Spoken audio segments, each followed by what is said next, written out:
push before we start drafting the report in terms of approving additional policy ideas and recommendations. And we have a packed agenda. And so those will be my introductory comments so we can get right into it. And I want to hand it off to Justice Earls to see if she would like to offer a word this morning. Yes, good morning, everyone, and thank you, Attorney General Stein. I just want to thank everyone for carrying on in my unavoidable absence due to having eye surgery. But what I want to say to all of you, well, I want to first thank the Attorney General for stepping up and filling in for me, and I will shortly turn my camera off, but be here for the whole meeting. What I want to say to all of you is just to again emphasize the importance of the work that you're doing. I am temporarily blind in one eye, but that has not blinded me in any way to the continuing challenges of racial equity in our criminal justice system, to all the ways in which we must do a better job to ultimately achieve equal justice under law. And those are not hollow words or hollow phrases by any means. So I know all of you have been working tremendously hard. And what I've said publicly and will tell anyone is that I have great faith that this task force will accomplish important and valuable things, because I have seen all of you in action, and I have the utmost respect in your commitment, in your capacity, and in your courage to face these issues. And so you all give me great hope that we're going to make a difference. And that's what I wanted to say. Thank you. Well, thank you for those inspiring words, Justice Earls. The first items on the agenda are the two co-chair recommendations.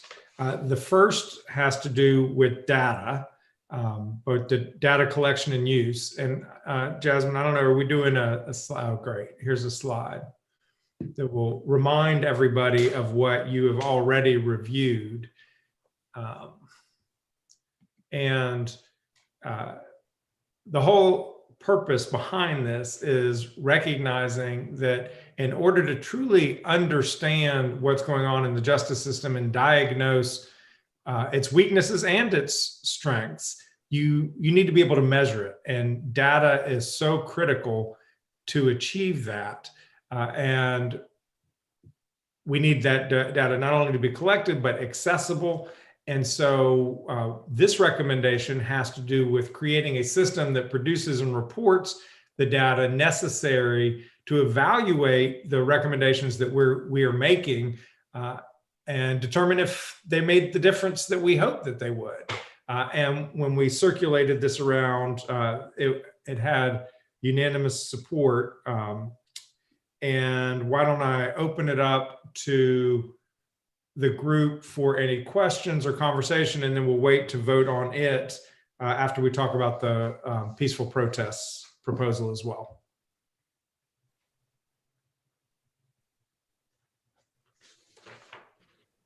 Any discussions on the data proposal?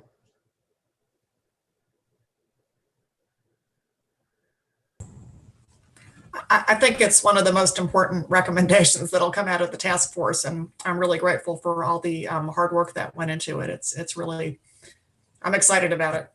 Thank you. All right, thanks, Mary.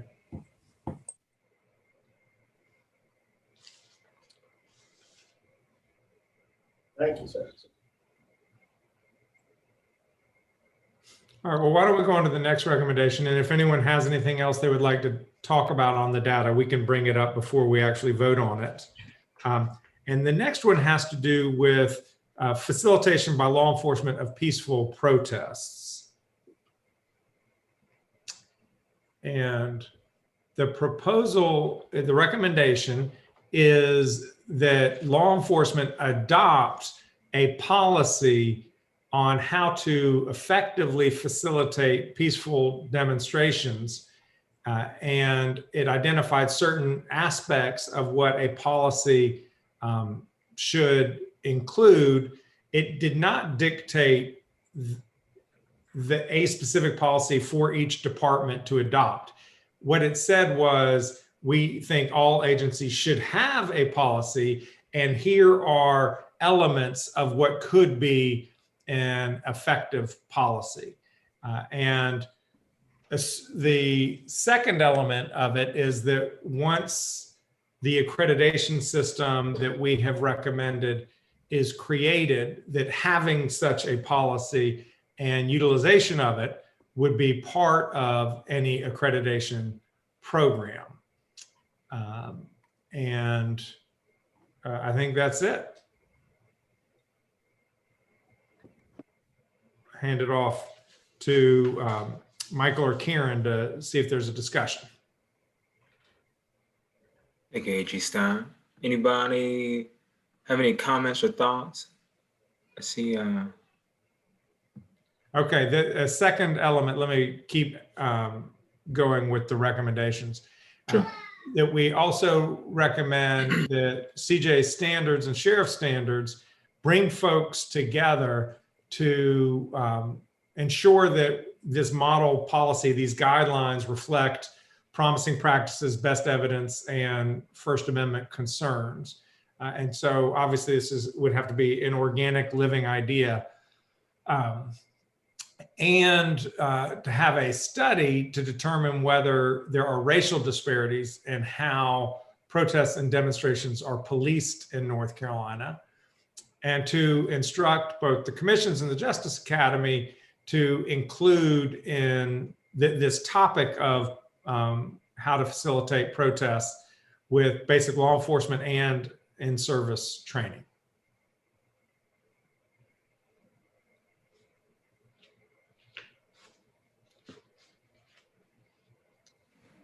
All right. Thank you, Keith. Chief Letney, I see you unmuted yourself. Yeah, I did just unmute. Just a couple of comments. I think the recommendation is a good one.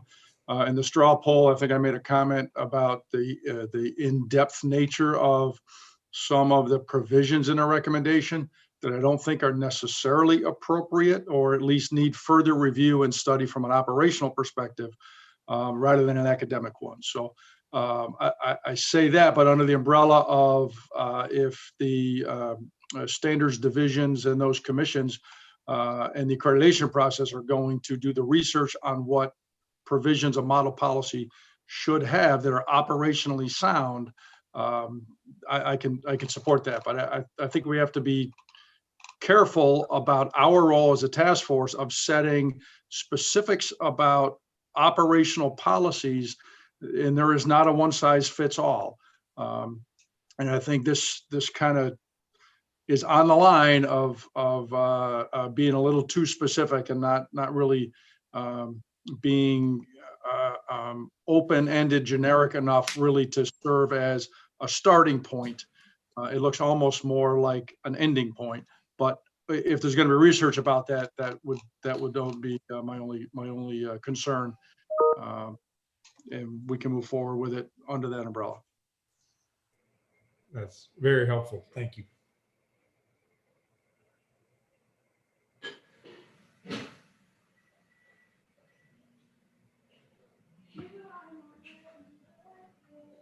This is Kurt, and good morning, everybody.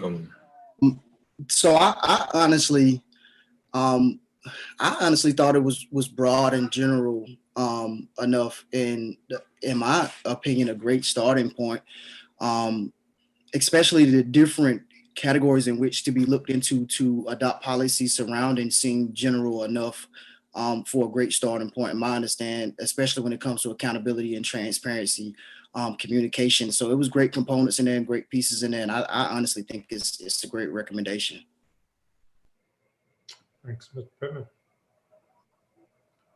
Representative Maury, yeah. Yeah, I just think this is a very necessary recommendation. And, you know, we saw what happened in Graham, North Carolina a week before the election, and people with a permit and peaceful protests, and then the use of tear gas. And I think we always need to be cognizant of, are we treating different protesters differently? And are everyone's rights being honored? And is use of force and any dispersal of tear gas or dispersal commands are we doing it in the best way possible to protect First Amendment rights? So I think this is happening more and more in North Carolina, across the nation, and we really need to look at it and protect everyone's First Amendment rights in peaceful protest. So I applaud this recommendation. Thank you. Thank you.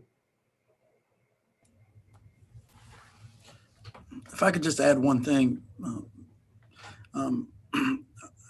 after looking over the policy, I would like to see it make a distinction between what's considered a peaceful protest and then moving into a non-peaceful protest or a violent protest, because we're talking about two different things once we go from peaceful protesting to a riot. And though we've offered the recommendations as it related to the peaceful protest, are we trying to also offer operational recommendations as it relates to trying to police a riot, which is a very difficult task for any agency, no matter how big, small, or resources, because the agency is going to find itself in the middle.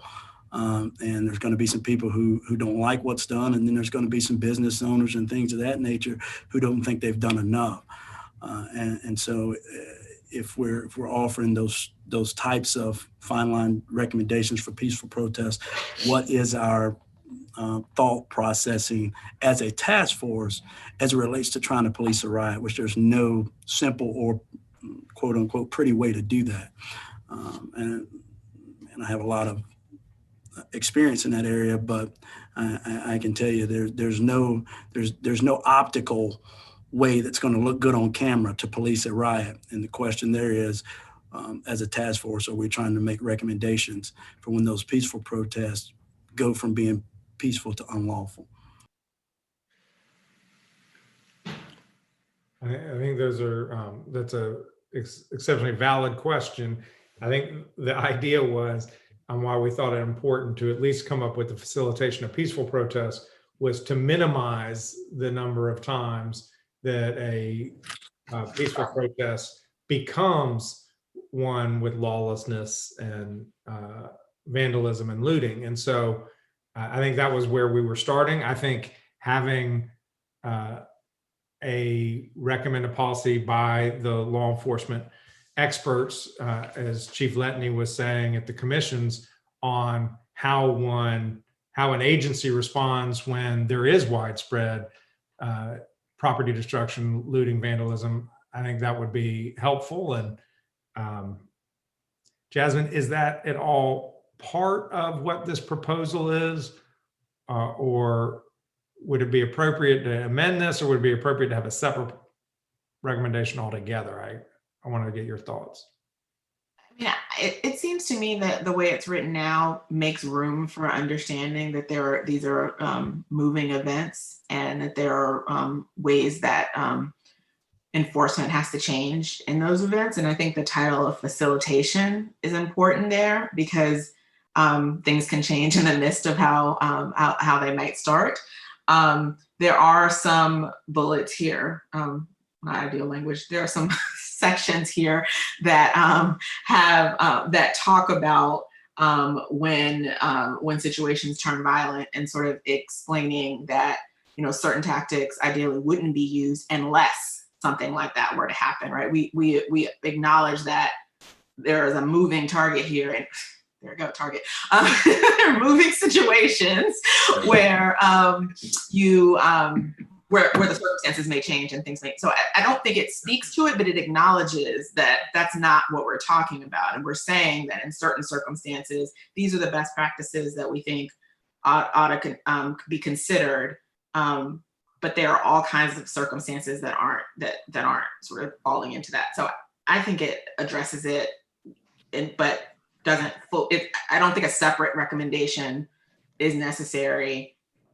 Because it does. Sergeant Garton, do you think that it would be helpful to have something where we're directing the commissions to come up with recommendations based on promising practice, best evidence, First Amendment concerns, to have them also consider what happened, how to appropriately police a situation where there is widespread property destruction? Well, I guess my concern, Mr. Attorney General, would be the fact that once we put these recommendations in place and we say they're for peaceful protest, the understanding sometimes will bleed over into when that protest is no longer peaceful, and people may get the assumption or the belief that this recommendation has tied the hands of the agency heads on how they can respond to the unlawfulness and a riot situation. So I just want to make sure that we're being clear and giving the agency heads the freedom within the recommendations to address that situation. I don't think we can. I don't think we could ever come up with the what if responses as it relates to a riot situation, because they're very fast and evolving and change very quickly. And to try to come up with a scenario for each time would be almost impossible. I just want to make sure that we're giving the agency heads the freedom to be within our recommendations for the peaceful protest part, but also have the authority and the freedom to address that peaceful protest that may turn into a riot. And I totally agree that we're talking about doing everything we can to keep a peaceful protest peaceful. But in the event, like on May 30th and May 31st here in Raleigh, when it turns into a non-peaceful event, I wouldn't want someone to use our recommendations against the agency heads as a look what you did in response to what was a peaceful protest, when in fact it had turned into a riot. So I just wanted to make sure that there was an understanding as we send this through that we're talking about peaceful protest and not riot response. I think it's a fair point, but I think it is implicit in everything that we're doing. And by the way, to Chief Letney's point, we're not saying here's the finished product, Raleigh PD, this is what you must adopt, but rather what we're saying is Raleigh PD should have a policy, and that policy should contain certain elements. And we're going to ask the Training Standards Commissions to flesh those out into something that can be broadly applicable and part of an accreditation model. And Raleigh PD would be, I'm sure you would have your own policy on how you handle it when something does get transition or become something that's lawless and unlawful. And I think it's implicit in everything we're doing, but I think your point's well taken.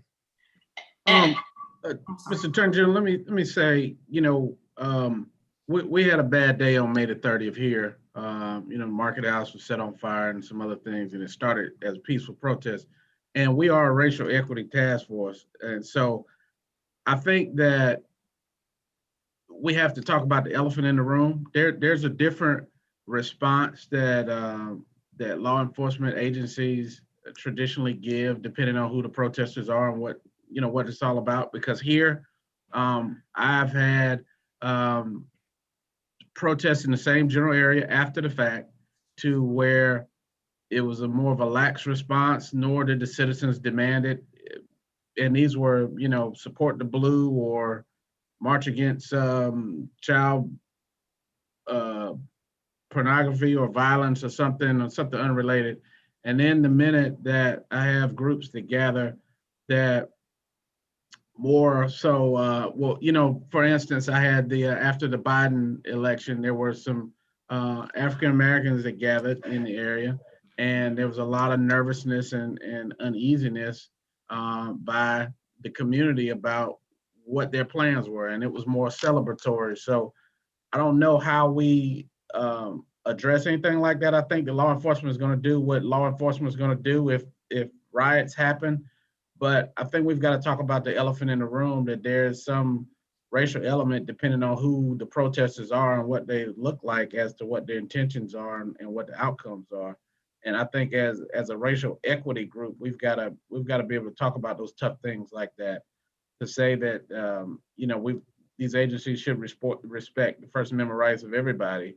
And so I don't know how we embed that in there. And I was looking for Jasmine's email to read the specific languages that we were talking about, because we popped it up and took it back off. But I think as a racial equity task force, we need to talk about the racial piece to it. And I think that we get at that, Mayor, and we may not get at it adequately, but by commissioning a study to see whether there are racial disparities on how protests and demonstrations are policed in North Carolina, we want to get at this issue of, is there inequity in the way law enforcement responds to protests, depending on the color of the protesters.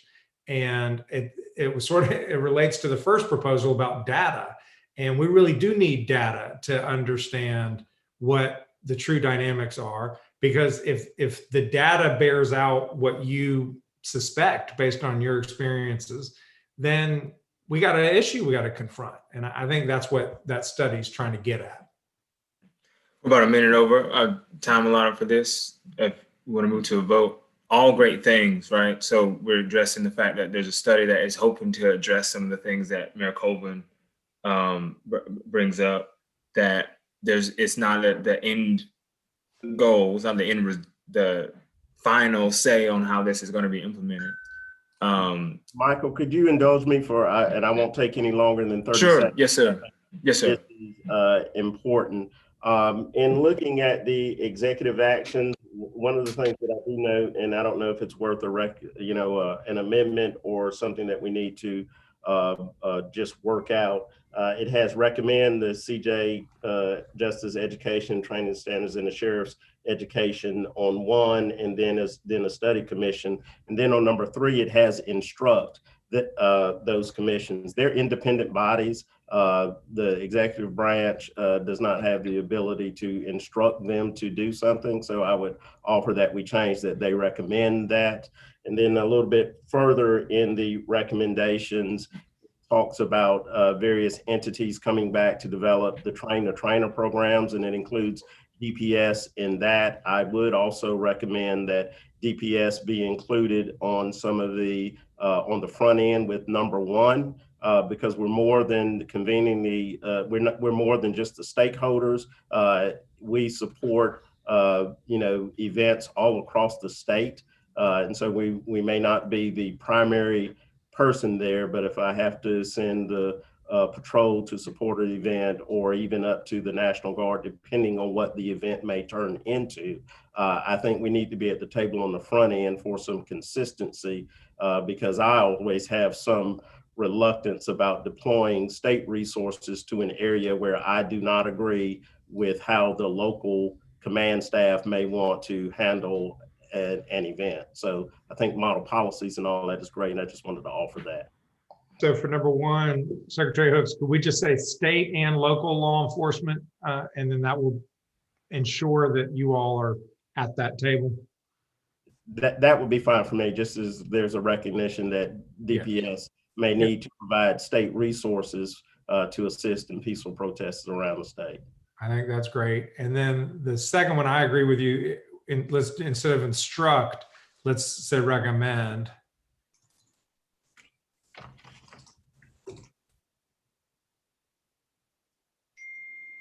That's it for me. I thank you for the time and indulgence. Those are helpful additions. I think we're ready to move to a vote. I also hear that instruct may also be on J. I can't see it where we're at right now. Okay, good. Yes, I and J.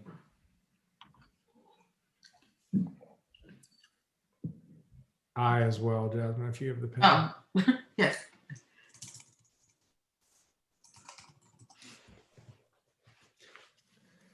Michael, even though these are amendments, since it's like right in front of us, I think we can just vote on this.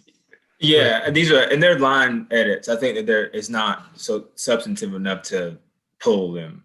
Okay, we agree. So, yeah.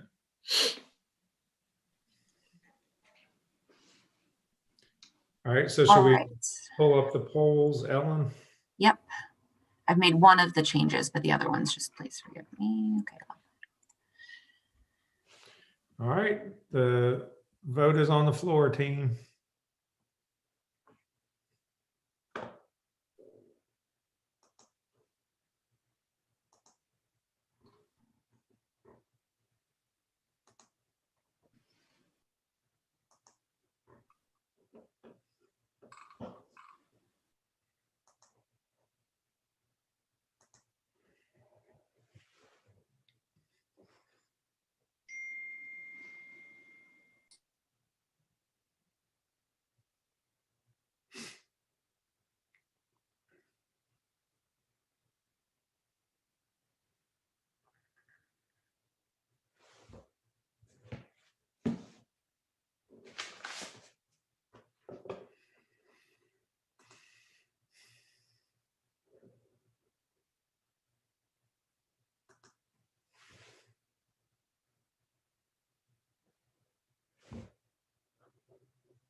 All right, I'm at 20 task force members. Is there anyone still voting? Go ahead and raise your hand. I'll give you more time. Okay, great. I'm gonna close the poll. And for those who cannot see the results on the internet, they all passed unanimously. And I want that was a very helpful, constructive discussion. per normal, this has been a really excellent group. Thanks for everyone's comment. And now we will proceed to the next part of our agenda, which is Working Group 2 and its recommendations. Secretary Hooks.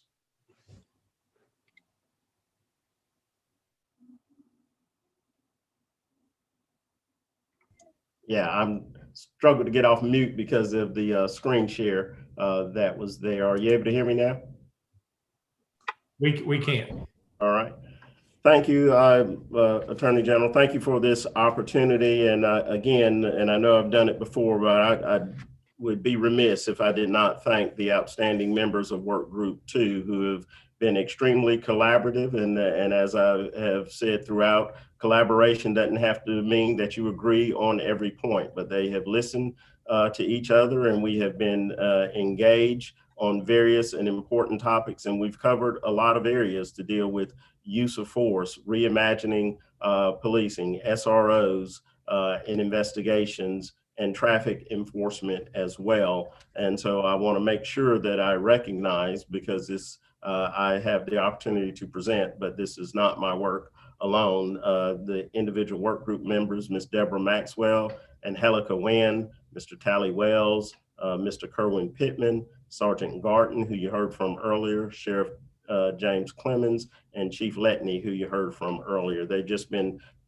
tremendous to work with, and the staff as well. And Jeff Welty and Greg in particular have been a godsend to try to sort through this information. And so I am just going to turn it over to Greg to walk through our more current recommendations. There have been a number that have already gone through the entire task force and passed overwhelmingly, and that echoed the consensus that we were able to reach on those ideas. And then we came back to some of those topics that we had previously addressed with some more recommendations. And so, Jeff, I would ask if you and Greg could put those up, and if you would run through those for the good of the group, and then we can entertain the discussion as appropriate. Absolutely. Thank you, Secretary Hooks. Yeah, we do have a number of recommendations coming out of Work Group 2 today in several different topical areas. So I think the way we've got the slides broken up is that we'll go through all the recommendations in a particular topical area first, and then have any discussion that needs to be had about those before moving on to the next topical area. The first one is the topic area of investigations that was assigned to Working Group 2, and the working group really focused on two discrete aspects of that overall umbrella that seem to have the strongest nexus to racial equity, and those are drug investigations and traffic enforcement.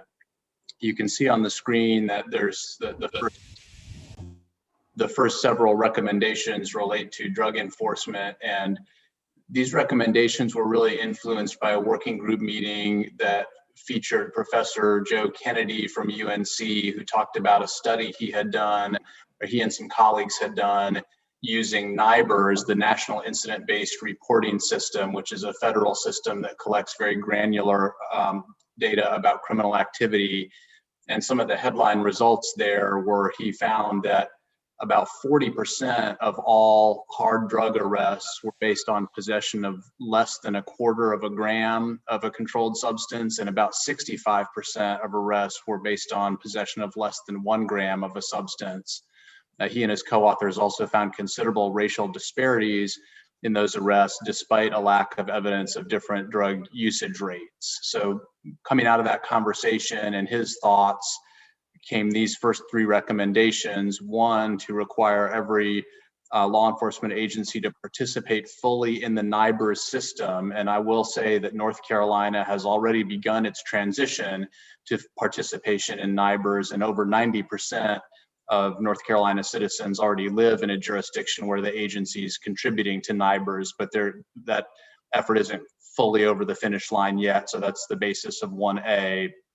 And then 1B relates to a kind of a local transparency of having law enforcement agencies publish their drug enforcement data on their own websites in searchable fashion that kind of highlights different demographic areas so that citizens can assess for themselves the equity that the agencies that serve them are pursuing. Numbers 2 and 3 obviously are somewhat similar to one another, and they recommend that agencies de-emphasize or deprioritize certain low quantity drug possession arrests in light of the data about racial disparity.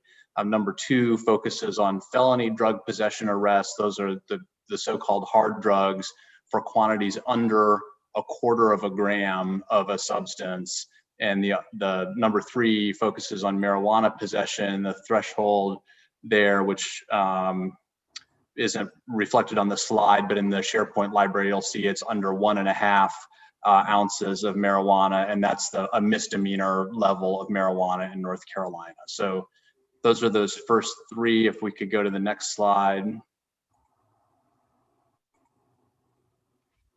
The 4th recommendation is a kind of a declaration of principles that the working group felt was appropriate about addiction being a public health crisis.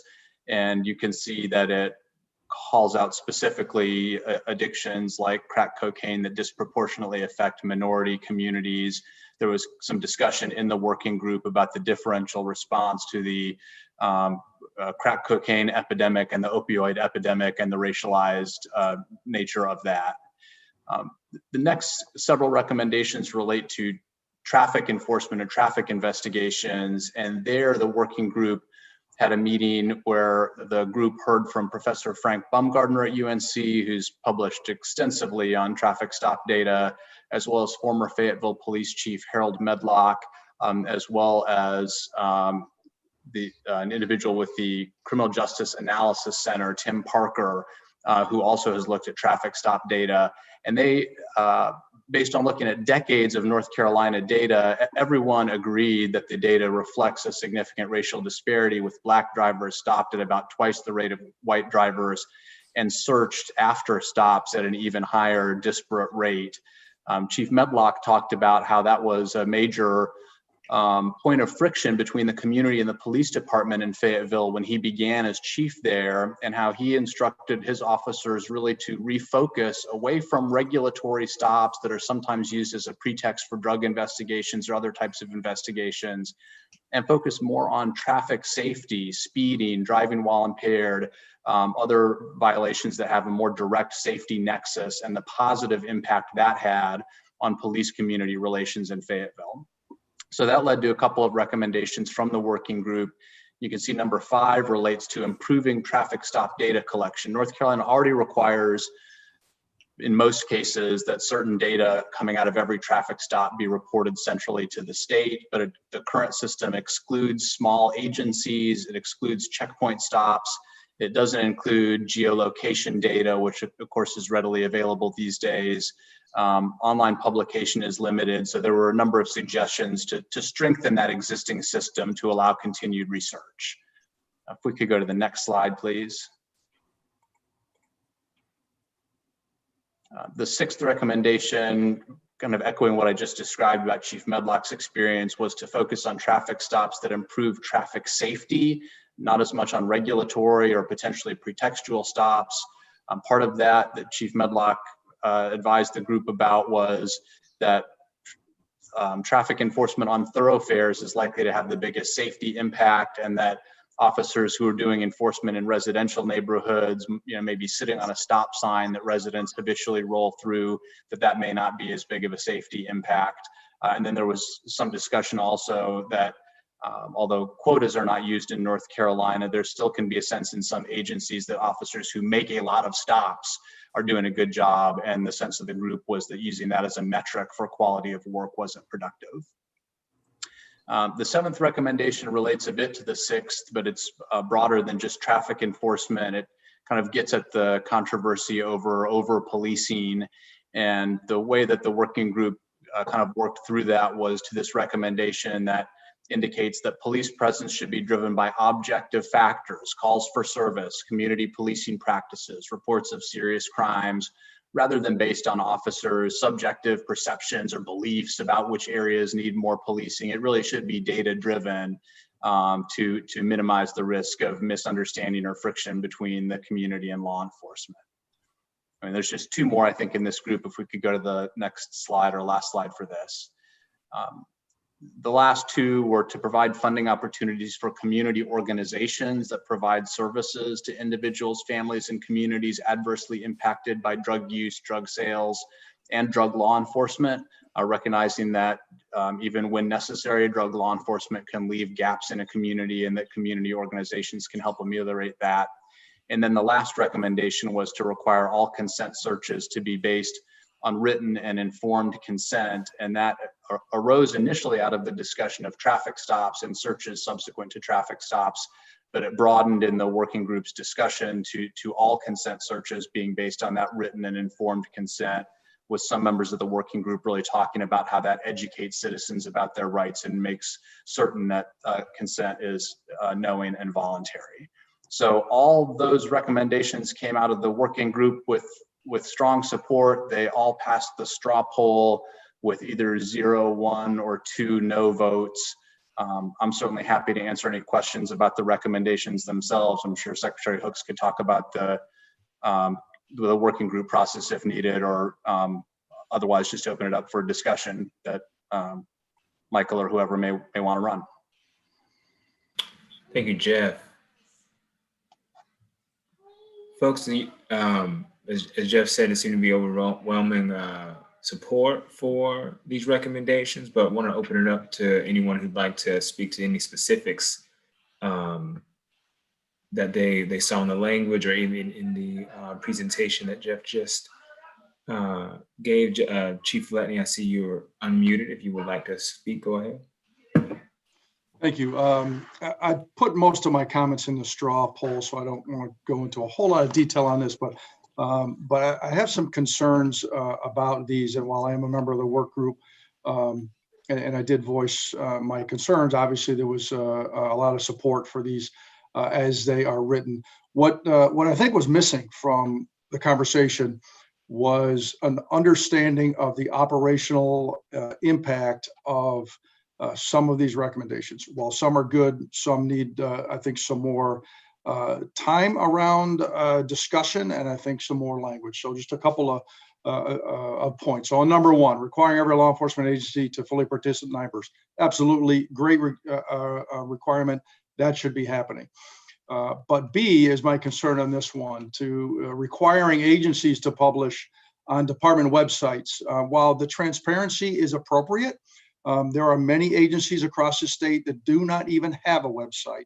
And to require that is something that's just not going to happen.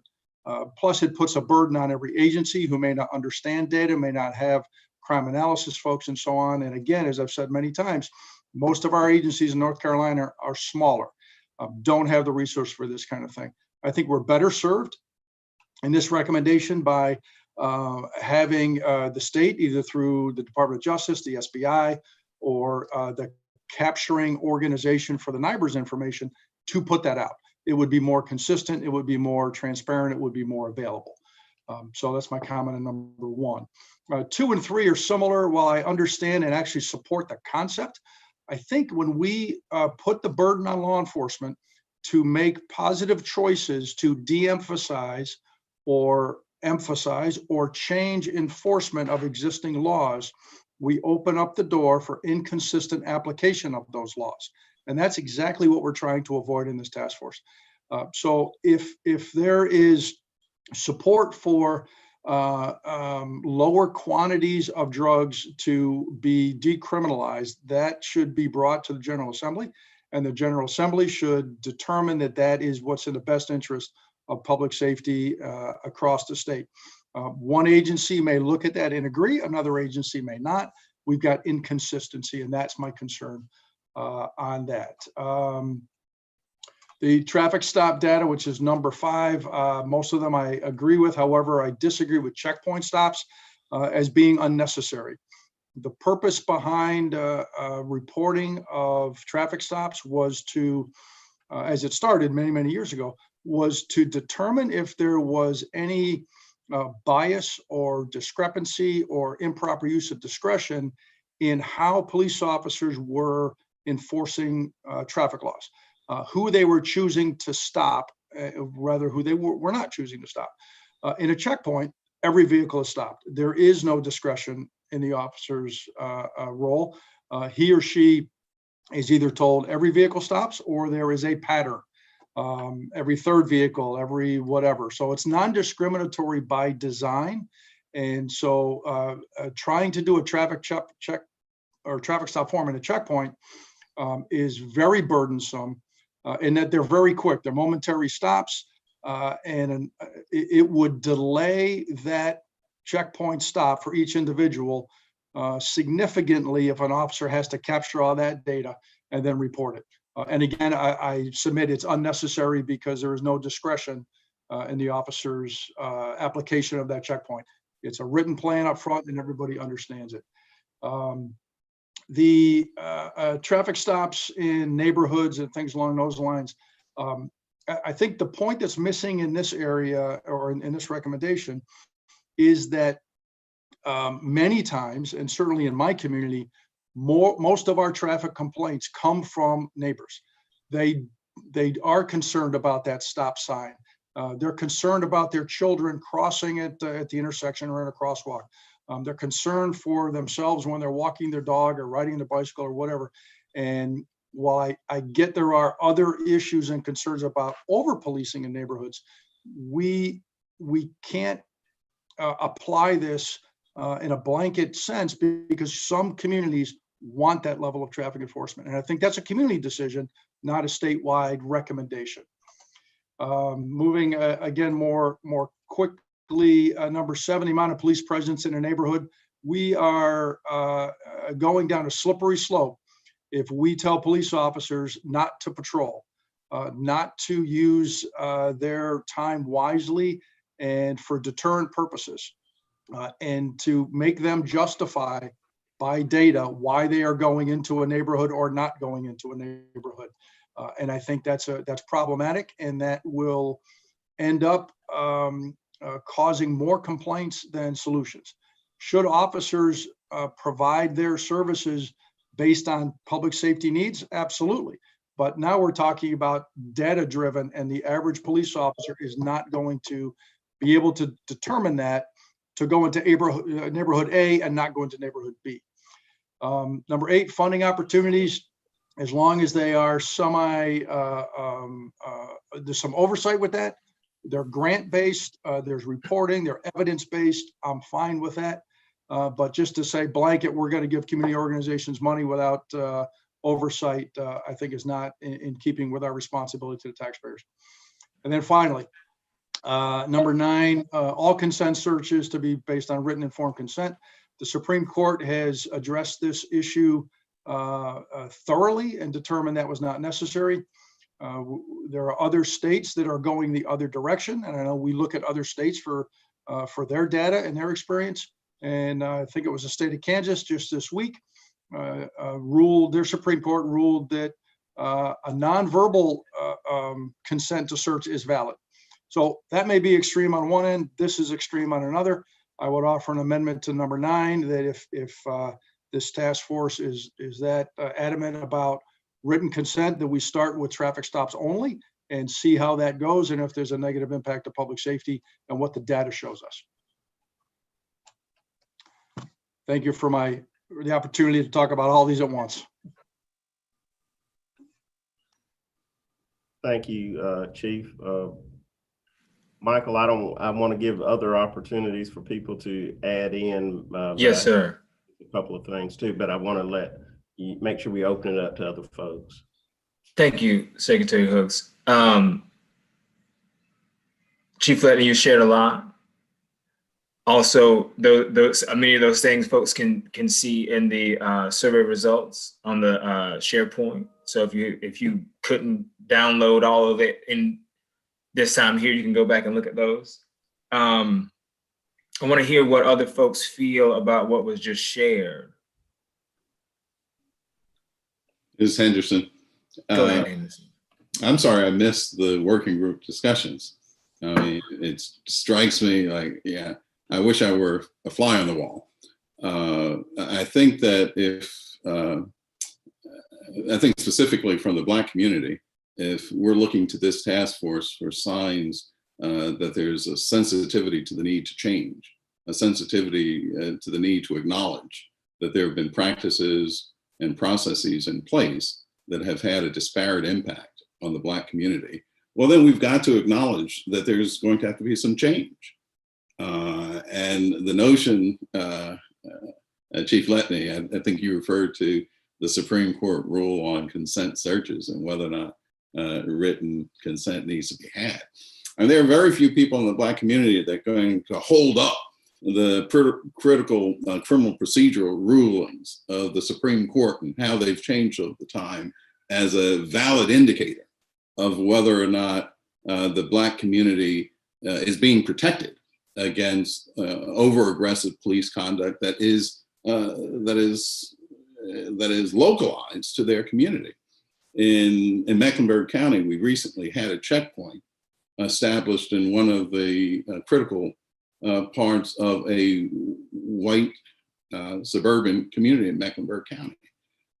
It created outrage that white citizens could be stopped for speeding, could be stopped for running red lights. The notion that the sheriff would put a checkpoint in that community and that checkpoint should be placed anywhere but Greer Heights in Mecklenburg, in Charlotte, was something that caused uproar. I think like I say, if I were part of that working group conversation, I'm sure part of it is, we have got to tackle these policies, whether it's checkpoints or consent searches, with an eye, with a listening ear that says for many decades, one community has borne the brunt of over-policing. And we've got to ask anew whether that over-policing is appropriate given the values that we hold dear in 2020. And I'm sorry to be late on this conversation, but I think that it appears to me that the working group recommendations were well considered in an effort to balance these competing interests. I sort of support those recommendations. And I want to bring up what Secretary Hook said at the start of his remarks. The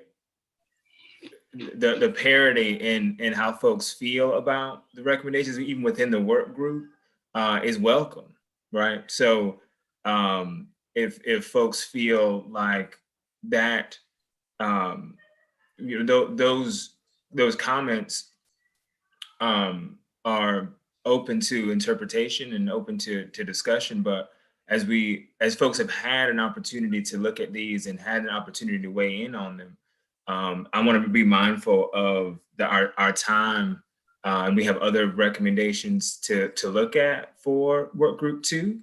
So I want to make sure everyone has an opportunity to comment, but also I see you, Deborah. I see Ms. Maxwell.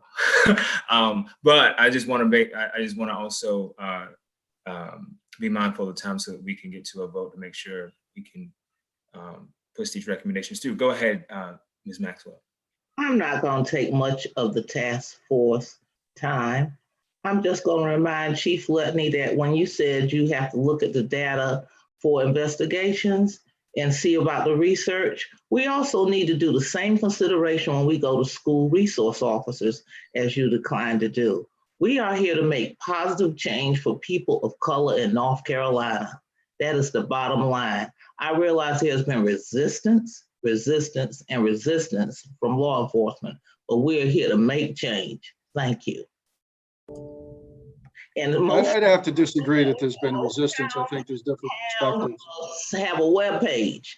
I went to the town of Northwest, got a web page. The police department is on it. That's one of the smallest towns in this area. So don't say people don't have the capability, because most police departments fall under a town. Most sheriff's departments fall under a county, which definitely has more resources. Thank you. Everyone have a good day. Yeah, I think that there, just to blanket the 400 and some odd municipalities and say everyone does is not accurate. And I think there's a better way to accomplish the goal. I support the goal. I think the goal is a good one. I think there's just a better way to do it. And doing it department by department isn't the best way. Doing it in some centralized database is the best way. And I think we've shown in a lot of our conversations that we agree from law enforcement. And I've had a lot of input from other agencies during this process that there is an understanding that there needs to be some change, and there's some acceptance of that.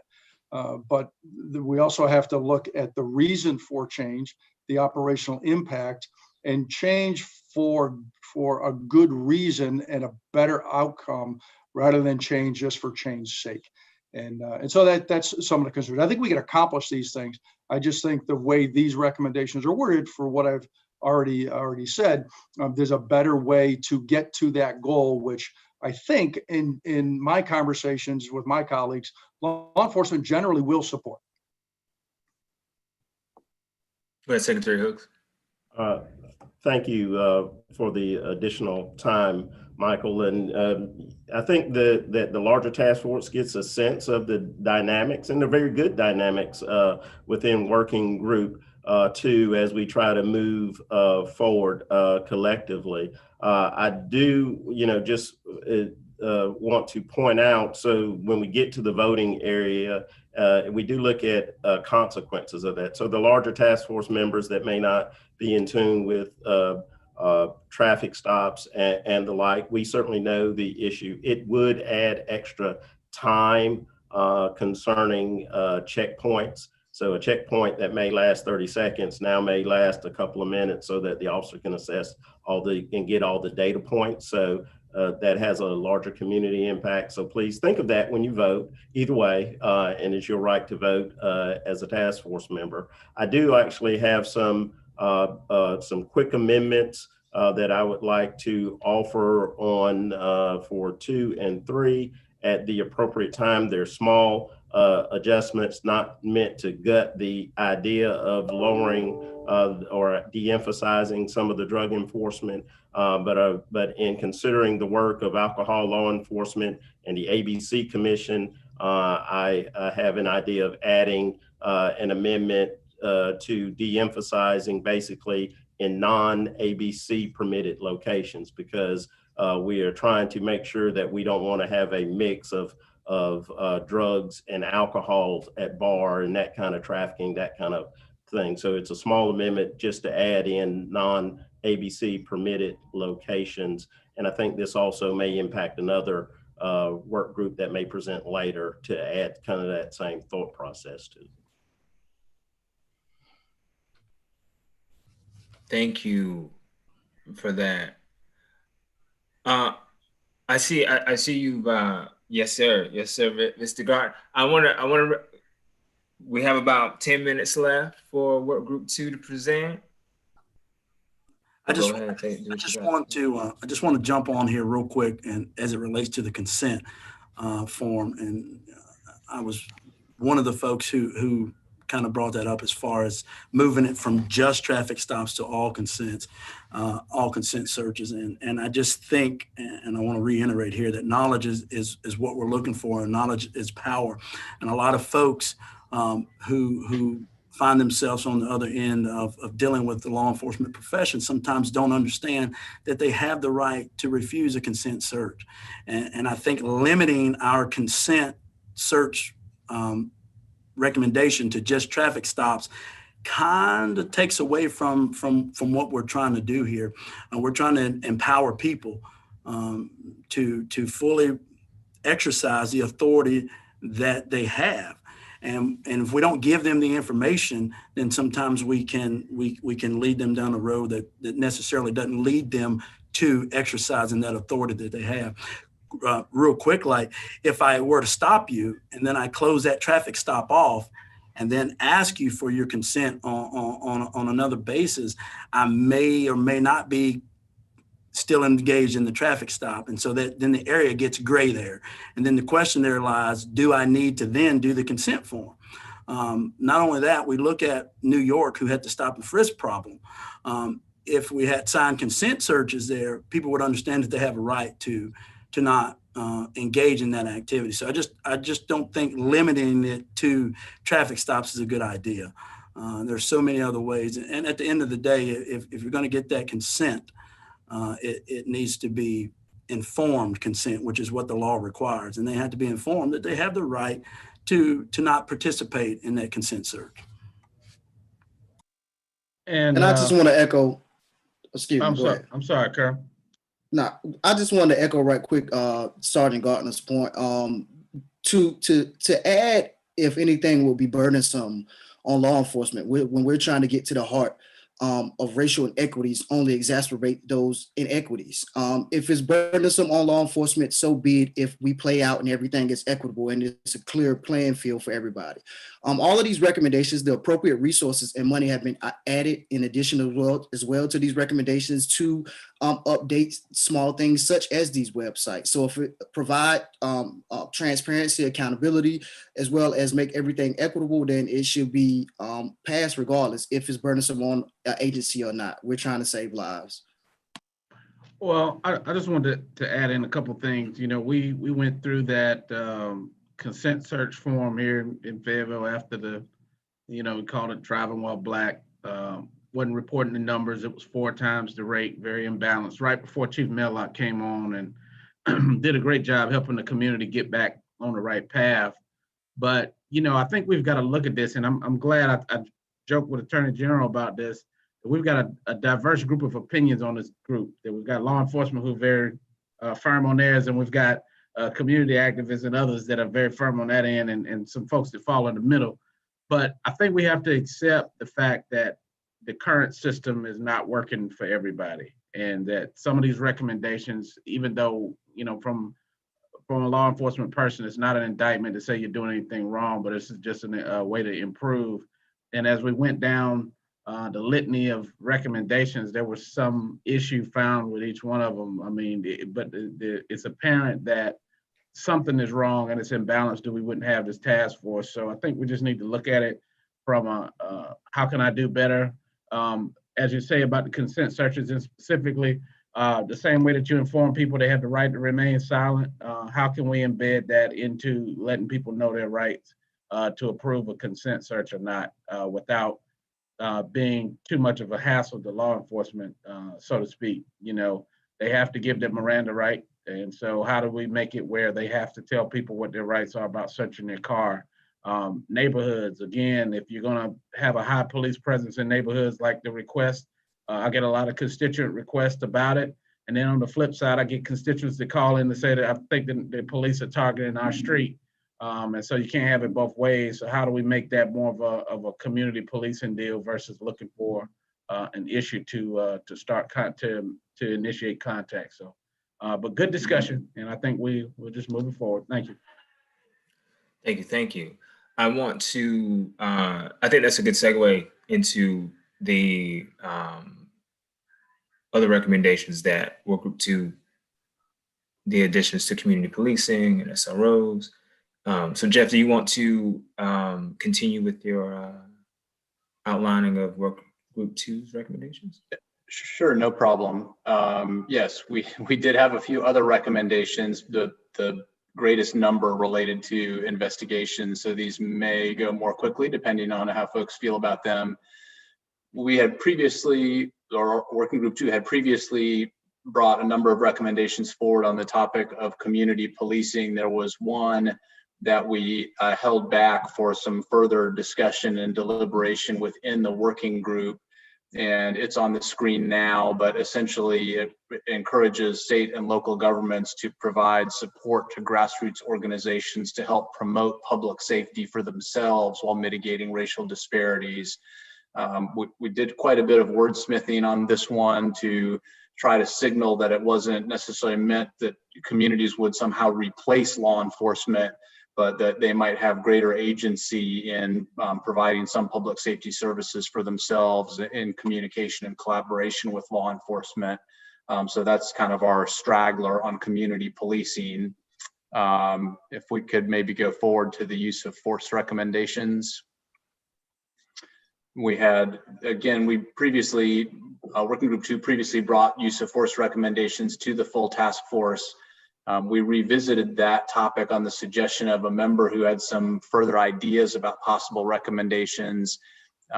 The working group voted in favor of bringing these 4 forward. One would prohibit officers from using force to retaliate against subjects for talking back or running away. And I'll mention we had a little bit of discussion about the intent of that, and there were some comments were made about that. Of course, sometimes an officer may need to use force to apprehend a subject who runs away, and nothing in this recommendation was intended to prohibit that appropriate use of force. It was intended to emphasize that officers ought not punish or penalize somebody who talks back or runs away. The second recommendation relates to using de-escalation when reasonably possible rather than use of force, and it lists some examples of de-escalatory techniques. The third one is requiring officers to use the minimum amount of force reasonably necessary to apprehend a suspect. And the fourth recommendation relates to agencies prohibiting officers from using projectiles against certain sensitive targets, head, neck, face, and spine, unless deadly force is justified.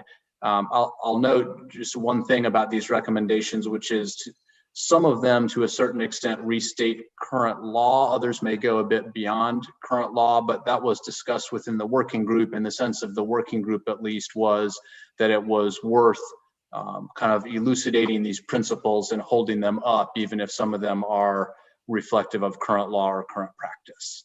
And if we could go forward to the last recommendation, which is actually an amendment to an earlier Working Group 2 recommendation.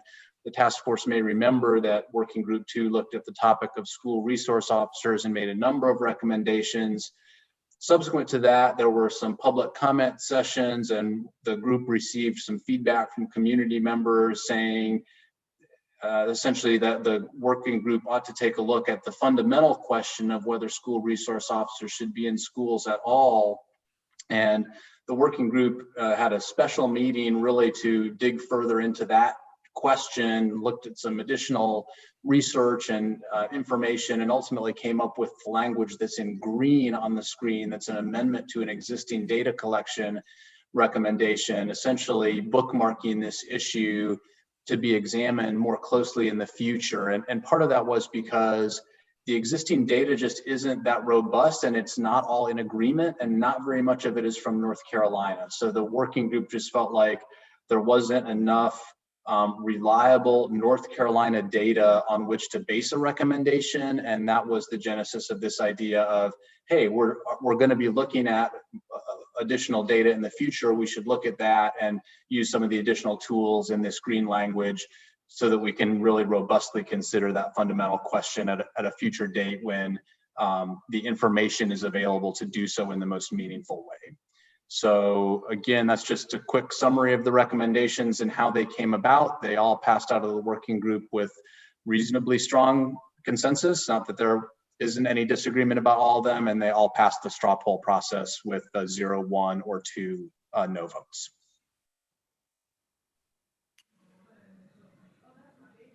Right. So before we move to voting, does anyone have any comments or concerns, questions for Work Group 2 in regards to these additions to recommendations that we've already discussed? Secretary Hooks, go ahead. I don't have a question of the work group, but just as far as process, and maybe I've articulated enough about the prospect of a couple of amendments for non-ABC permitted locations for staff to bring that up in the voting session of that. And then I did hear at least an amendment offered by Chief Letney concerning traffic stops that we could vote on too as well, to caption some of those concerns that are out there thus far. Secretary Hooks, we pulled all 3 of those down for a vote at the end so we can make those amendments. Thank you, ma'am. Jeff, did you decide not to add qualifying language to number 1 with regard to the use of appropriate force to detain a fleeing suspect. You mentioned it, but it's not in. I did. The understanding there, Judge Thornburg, was that the word retaliate in the recommendation conveyed the meaning that what's to be prohibited under this recommendation isn't the legal application of force to stop a fleeing subject, but retaliatory or punitive force. So that's the reason why we ended up with that wording. If anybody has different wording, I'm sure it would be welcome, but that was that's how we addressed that, was through the selection of that word retaliate.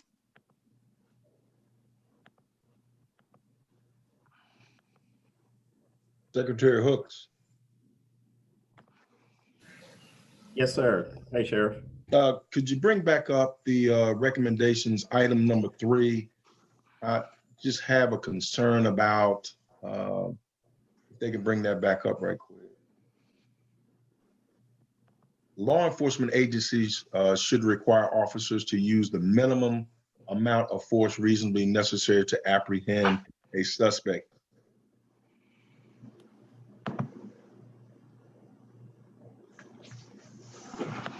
How do we put that information out there? Who makes what is reasonable other than the officer at that moment when that apprehension is taking place? I'm not really understanding the point of that recommendation, because we should be doing that anyway. That's not something that should need a recommendation to come from. We as leaders in our organization should have that process already put in place to making sure that we don't have overzealous officers. But unless you've been out there in a chase or on a foot chase or trying to apprehend someone that's fighting, I don't know what that recommendation meant or what the thought process was in that particular piece. If somebody can help me understand that.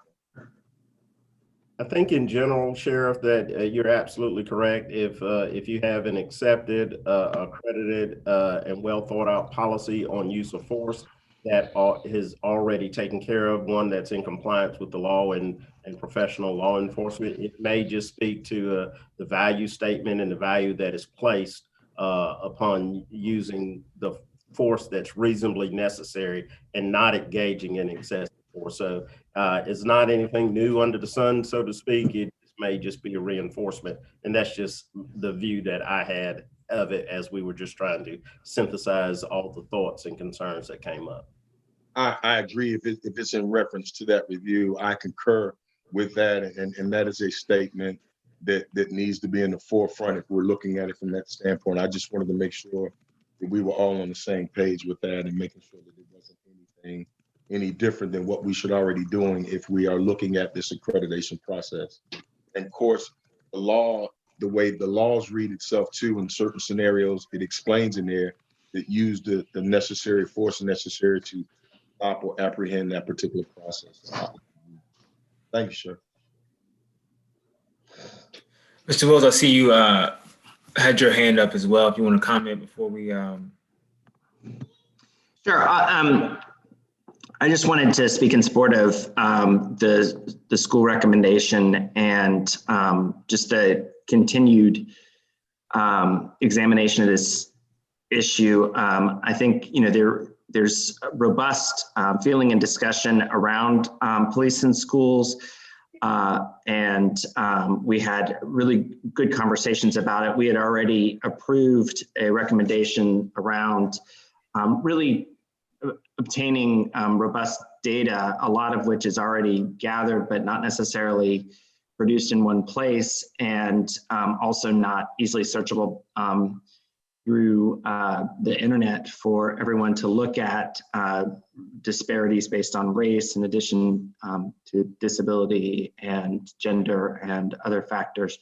And so I'm hopeful that will not only be passed by here, but also implemented. And because of that, I think the ongoing ability to have really good discussions around the role of police in schools, the impact of police in schools, and some of the nuances that can be also used in our the growing school juvenile court school justice partnerships that are occurring across the state, and also the MOUs make for an important conversation that I hope we will continue to be part of, not only if this recommendation gets passed, but in the coming years, because I think it will just be a tremendously valuable conversation for us to continue to have around the role and impact of police in schools, but really enable us to include children, youth, teachers, administrators, juvenile court judges, and all of those families, school parent teacher associations, which I think are important parts of this discussion. Thank you. Thank you, Mr. Wells. I think that we are ready to go to a vote on these. Well, excuse me, Michael, not to cut you off, No, but before we you do, just to add, y'all task force. I apologize, but just to add some context for Mr. Sheriff Clemens. So the idea surrounding the using minimum use of force when apprehending a suspect essentially comes from, and it is not an indictment against law enforcement, all law enforcement as a blanket whole, but we know in some small pockets and area this does happen. And I feel that this recommendation may be needed to come specifically from the task force to say, like, listen, we hope that you have policies in place that is coherent with this recommendation, and this is why we're recommending this. And so it's just, and it's not an indictment against law enforcement. Again, to reiterate, it's just that we want to ensure that this is being followed to the T, and policies needs to be in place to just ensure that this is being followed. Oh, Kerwin, I agree with you wholeheartedly. My point was maybe we need to add more verbiage to that to state that even though you have a policy in place, to make sure we reiterate that statement based upon what is happening in society. And you're correct, it's happening everywhere, but to keep it at the forefront and make sure we're doing it. That's why I wanted to make sure that the message was going out correctly, not just to put a blanket message out, but to add to it and put some more robust into the wording to let us all know and remind us that even though you are being certified and you're being qualified, but the bottom line is this is an issue, this is what's coming.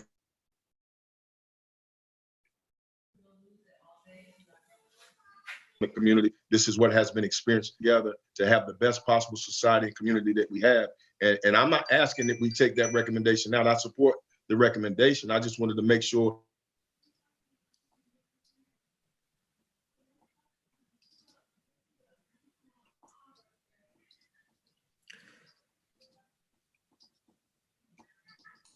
You're frozen, Sheriff Clemens, but I think that based on what you were saying, that you're in support of how it is written currently, and if there needs to be some additions added or some things that are brought back to the. Yeah, I'm in agreement with you. The one thing about the recommendations that we have, they can always be tweaked down the road. It's a recommendation at this point. It's not etched in stone. So anything that is out there, we can always sit back down and rehash out and add or take away or tweak it however we need to do. But I can tell you my standpoint is anything that we can do that is going to bridge the gap between law enforcement and the community to make our lives and our relationships better, it's all positive. I'm all for that. And I think that's where we need to be with that understanding. What is our number one goal? And if the number one goal is to bridge the gap and bring community and law enforcement together to put aside some of these issues that's going, I'll support all of that.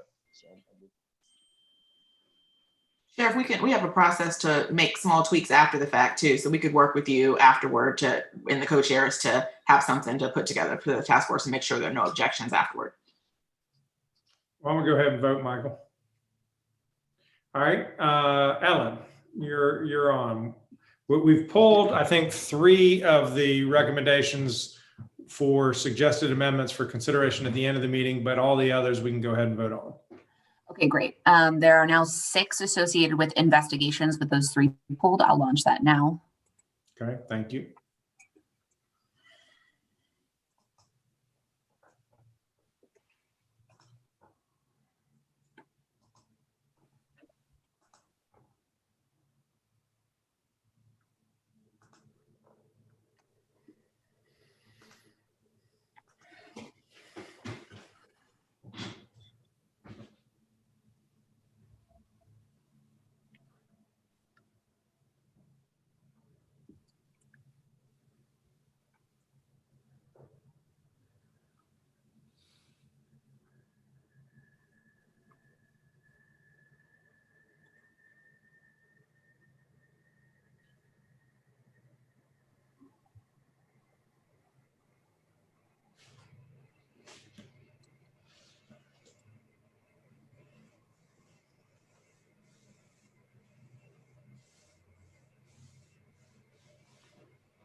All right. Share the results. And for those who can't see, the proposals all passed overwhelmingly, with one of them being unanimous that substance use addiction is a public health crisis. So thank you. Next, we're going to move to a poll that are sort of additions to previous recommendations. Those last slides you saw. There's 6 questions.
All right, great.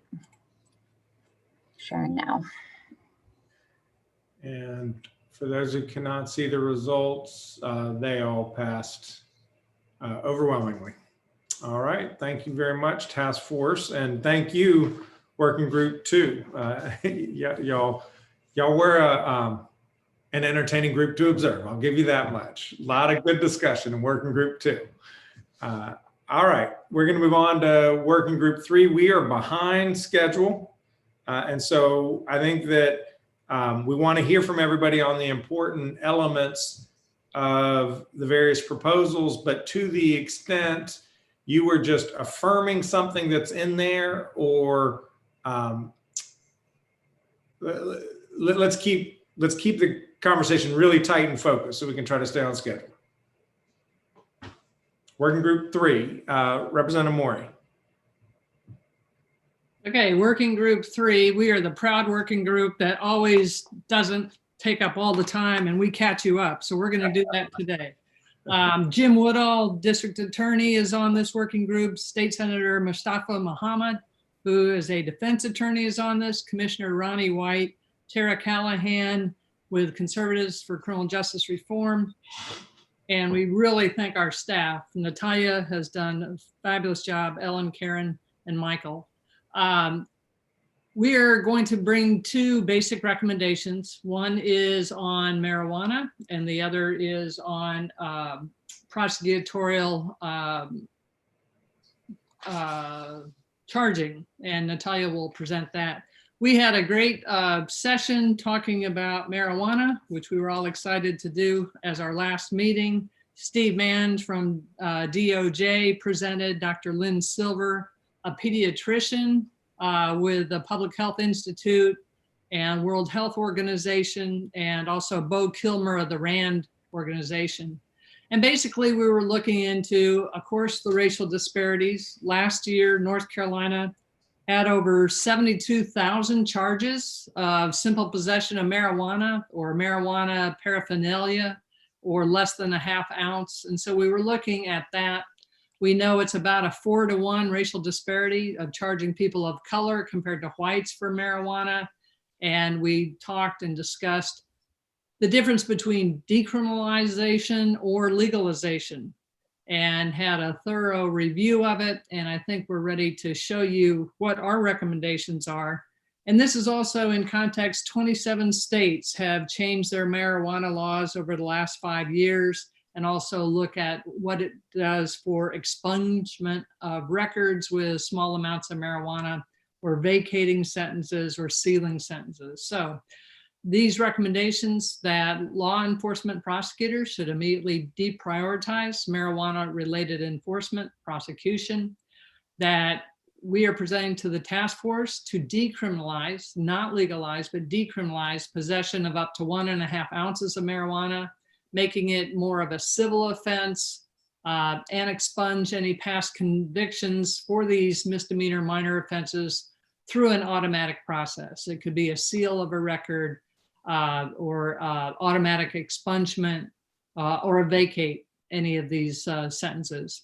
Further, we recommend that the North Carolina convenes a further task force of stakeholders with no conflict of interest to study the pros and the cons and options for legalization of possession, cultivation, and or sale, including a government involvement or non-for-profit monopoly options. This should be guided by public safety, public health, and a racial equity framework. And we had a lot of discussion about the importance to keep looking at public health, that, you know, the use of marijuana is not public health, and we want to keep people, especially young people, healthy, and talk about, you know, the dangers of any substances. So we have a lot of information in the SharePoint, happy to answer any questions, but this would be our recommendation for decriminalization of small amounts of marijuana and a further study. All right, then let's open it up for any discussion, questions. Karen, this is Secretary Hooks, and Representative Morey, thank you for the well thought out recommendation. I do, by way of amendment, I think that this is where this came in, that with the deprioritization of low-level misdemeanors respective to marijuana, I would respectfully ask that we consider an amendment that this would not apply to ABC permitted locations, because again, marijuana trade, smoking marijuana at a bar and things like that, that may be a misdemeanor, but the mix of the marijuana and the alcohol in a bar public setting rings problematic, as I think of the work of ALE and ABC Commission.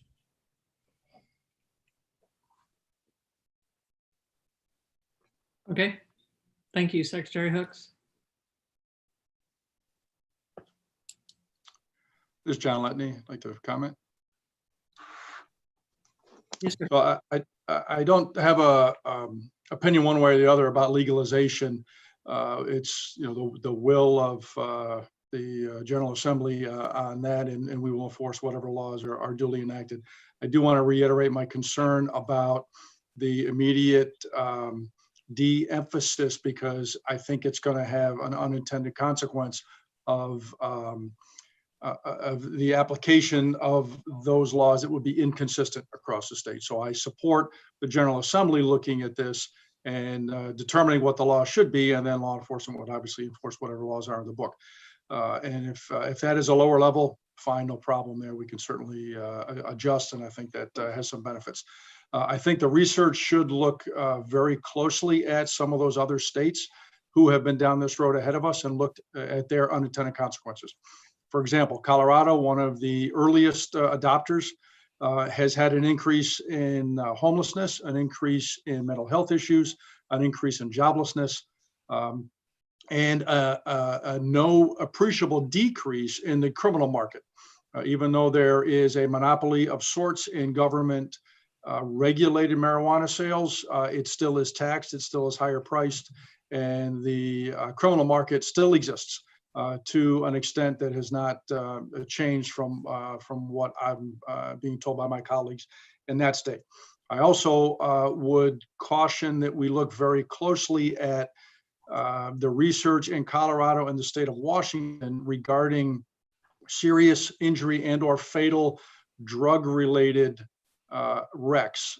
Colorado did not do research ahead of time. Washington did, based on the Colorado experience, and determined that drug-related fatal accidents went up significantly. And I think that's a concern for public safety that we have to look at, and the study, the research around all of those decisions should include at least those topics as well as those other experiences, so we can make an informed decision. Thank you. Thank you. Thank you, Chief Letney. And Chief, we did talk quite a bit about public health, quite a bit about not going to legalization recommendations now for those reasons. Colorado has legalized. We are trying to just decriminalize and do a further study. So appreciate your comments. Yeah, I think that makes good sense.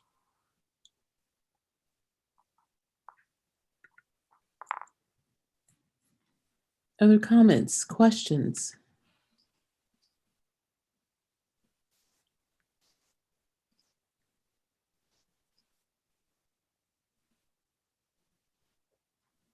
All right. Aaron, if I could just say this, because it's certainly on my heart, and my folks that know this about me around here in my senior leadership certainly know. I do not favor the decriminalization really, or certainly the legalization of drugs. So I'm glad that Representative Moray and that group has taken on the decriminalization of it. Just as in our working group, I think that drugs and the enforcement of that needs to be looked at just as we have looked at in the opioid crisis and for substance abuse. And I would say for those that aren't satisfied with where this recommendation goes, that it's a great step in the right direction to look at those things. Because as a Black man in North Carolina, as well as a career law enforcement officer, I would have to say that we are correcting these things and really addressing these things. But at the end of the day, as a steward of society and as a Black man, I don't want drugs. I want equal opportunity. I want jobs in our community, all those things that would empower a Black community. And so I don't presume to speak for all of Black society, but I do want to make sure that I at least got on the record that there are substantive things that are needed in the Black community and not so much the push for legalization of marijuana. That would advance us much further. That's it. Thank you, Secretary Hooks. Karen, if I may real quick. So just again, with this recommendation, just want to point out for everybody, just in 2019, the numbers we saw, we almost had over 35,000 folks in North Carolina were charged with marijuana related charges, and over 60% of those were people of color that were convicted. Just basic disproportionate contact with people of color at the end of the day. So looking at that racial equity lens, looking at the reforms that we can make, these are minor misdemeanors. A number of states are moving towards this direction. And again, just to remind folks, this is about deprioritizing and decriminalizing marijuana at the end of the day, and then working towards some sort of study where other states have moved towards legalization with similar to ABC models with strict regulation in our state, potentially in the future. Thank you. All right. One quick word on that. Not only were the arrest data, as Senator Muhammad said, but the research shows that whites and Blacks consume marijuana at the same rate, but African Americans are the ones who are disproportionately incarcerated for it. And so, Secretary Hooks, I'm with you. Like I just assume nobody took drugs. I just assumed nobody smoked marijuana. People didn't take alcohol to excess.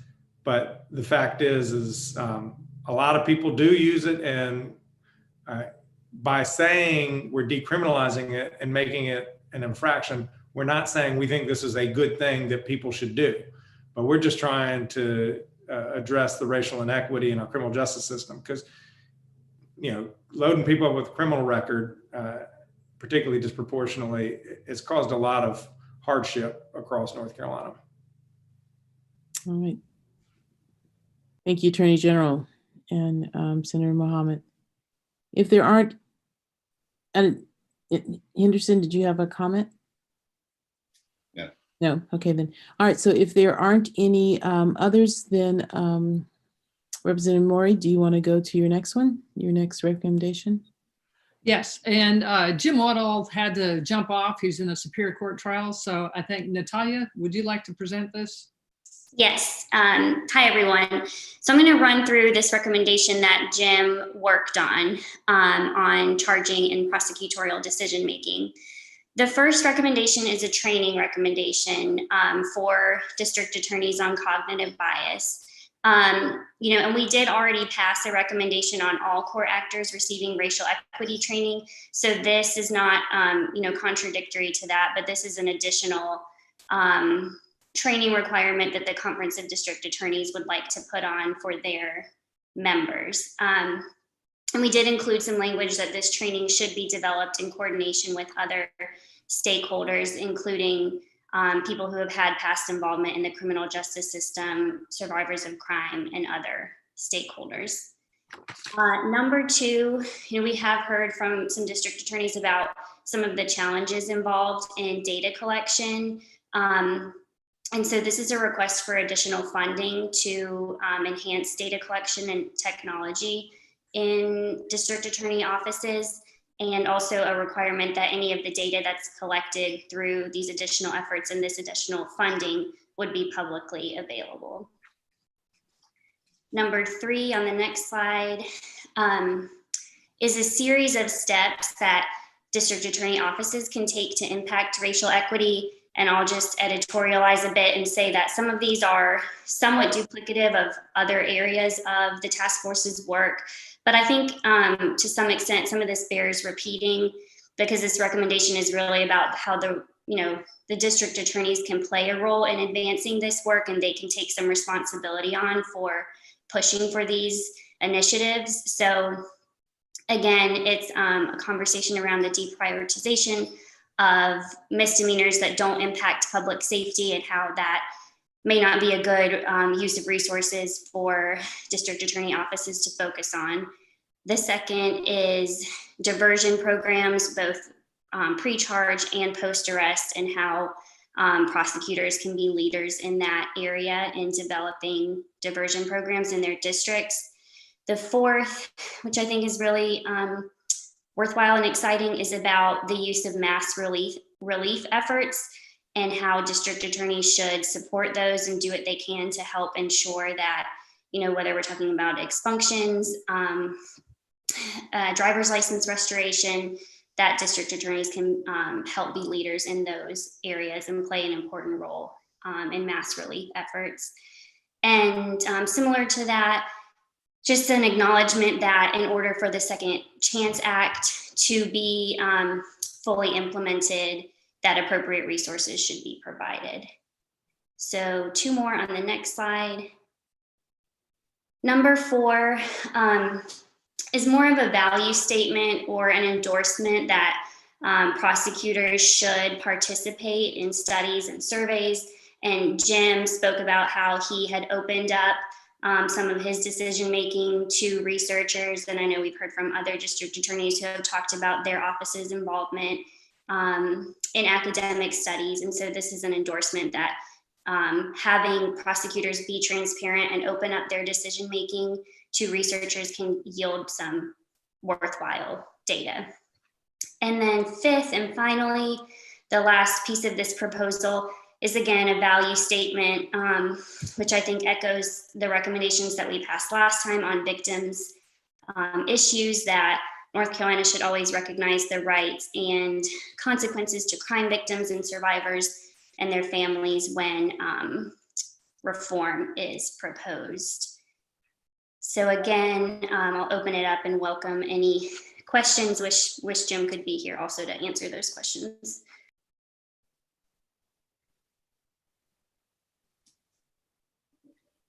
Natalia, this is Henderson. Could you put that last slide up again?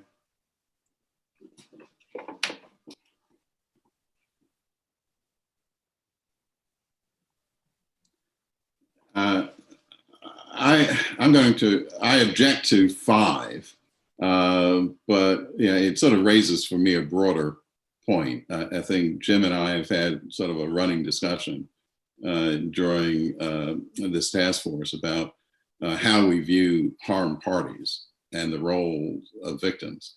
And I see in 5 just an item that is likely to harden already existing views of harmed parties in a very, very narrow sense. And I think part of what we learned from Danielle Sered's presentation is if we're going to reimagine justice, part of that is going to be looking at violence, who it impacts, how it corrodes community. And partly, especially for a task force looking at social equity concerns, we've got to see the face of the Black community as central to this discussion of victims of violent crimes. And I think anything that comes close to the language of Section 5 is going to have the contrary effect of just keeping in place the current narrow view of who crime victims are and how their needs are identified, how solutions that enhance public safety, personal security, restoration, and redemption are impacted.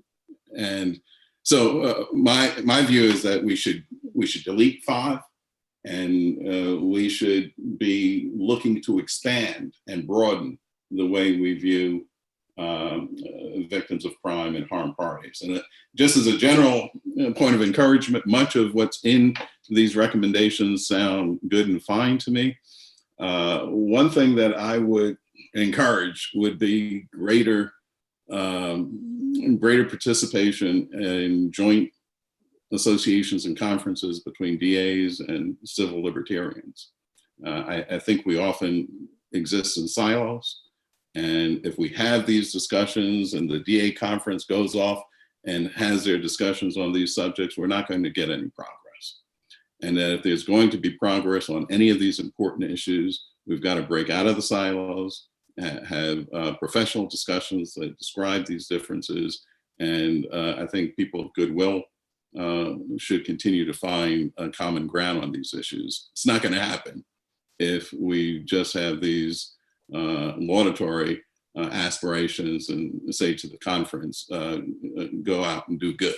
We're going to have much more interaction, interchange. Thank you. All right.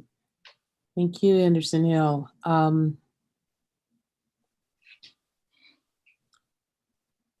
Other comments? Karen, if I may, Karen, you know, I'm just taking the plain reading of what's there, knowing that there's a backdrop of perhaps you know, widespread bias and perhaps distrust, but the plain meaning of what is written there does not put an emphasis on white victims of crime. The plain meaning that's written says victims of crime. And if they also are disproportionately in the Black community, then that takes into account what Black victims or all victims across all races say. So I'm not quite sure that I'm there where Henderson is with that, but I think I get the general concept of, you know, having the concern of maintaining the status quo, but the plain meaning of what's written there does not strike me as saying that taking concerns of victims, which I believe we always should do, is there. But I don't know if you need to put it up there or I'm always eager to have Henderson educate me a little bit further if I miss. Director Hooks, you have been part of the joy of this task force. And I'll say this, the day this is what I would say. The plain meaning can have a difficult and counterproductive impact. And the plain meaning has been used to blind the system to recognizing the injury to Black communities of color, their experience of violence, the traumatic effect of violence on generations of folks of color. The communities, looking at that same plain reading of language, and officers following that same plain reading have been blinded to the impact of violence on Black families, Black institutions, Black communities. And unless we do some of the things that Danielle Sered identified in her unfortunately short 20-minute discussion or half-hour discussion with the task force, we're not going to make significant change. So I say, Secretary Hooks, that the plain language can be dangerous if it shuts a door to an important expanding conversation that needs to be had. And rather than have the plain language sort of close that door to that discussion, let's remove that and either invite the discussion that Ms. Sered introduced to the working group, invite participation by folks who are familiar with the notion of parallel justice, the notion that harmed families have individual needs that are not addressed by the adversarial system and require that sort of broader lens. Unless we do that, we're just going to cement, existing practices. And I think paragraph 5 goes a long way towards closing the door and cementing those practices. Henderson, could I just ask? I'm sorry, Secretary Hooks. I'll get out. Thank you, sir. Point well taken. I guess I'm also want to express that I know that the offering from Mr. Woodall is genuine and doesn't have that hidden meaning. And so I'm not saying that should factor into the thought process, but we do have victim advocates on the task force. So I'll defer to what you say, what Jim says, and what they have to offer too, and welcome those thoughts. Okay. Thank you. Jasmine? I'm sorry. I wanted to just, from the staff perspective, tell the task force that we didn't know whether this one would pass or not, but have already started an exercise of thinking about where things might go in the report. And I wanted to ask Henderson, what you're seeing here now is a potential place where this might go, and also a potential edit highlighted here in yellow that acknowledges that this concept should also apply during the justice system process and not just to reform. And I think the thought there is this, continuing what Working Group 3 started about equity and the fact that victims also today are not necessarily treated fairly in the system. And so I wanted to ask you if that gave you any additional comfort to see it there with this edit potentially, than seeing it with the prosecutor recommendations, which might have a particular connotation. Wanted to ask you about that. I do think it is helpful to lift it up outside of the prosecutor set of recommendations.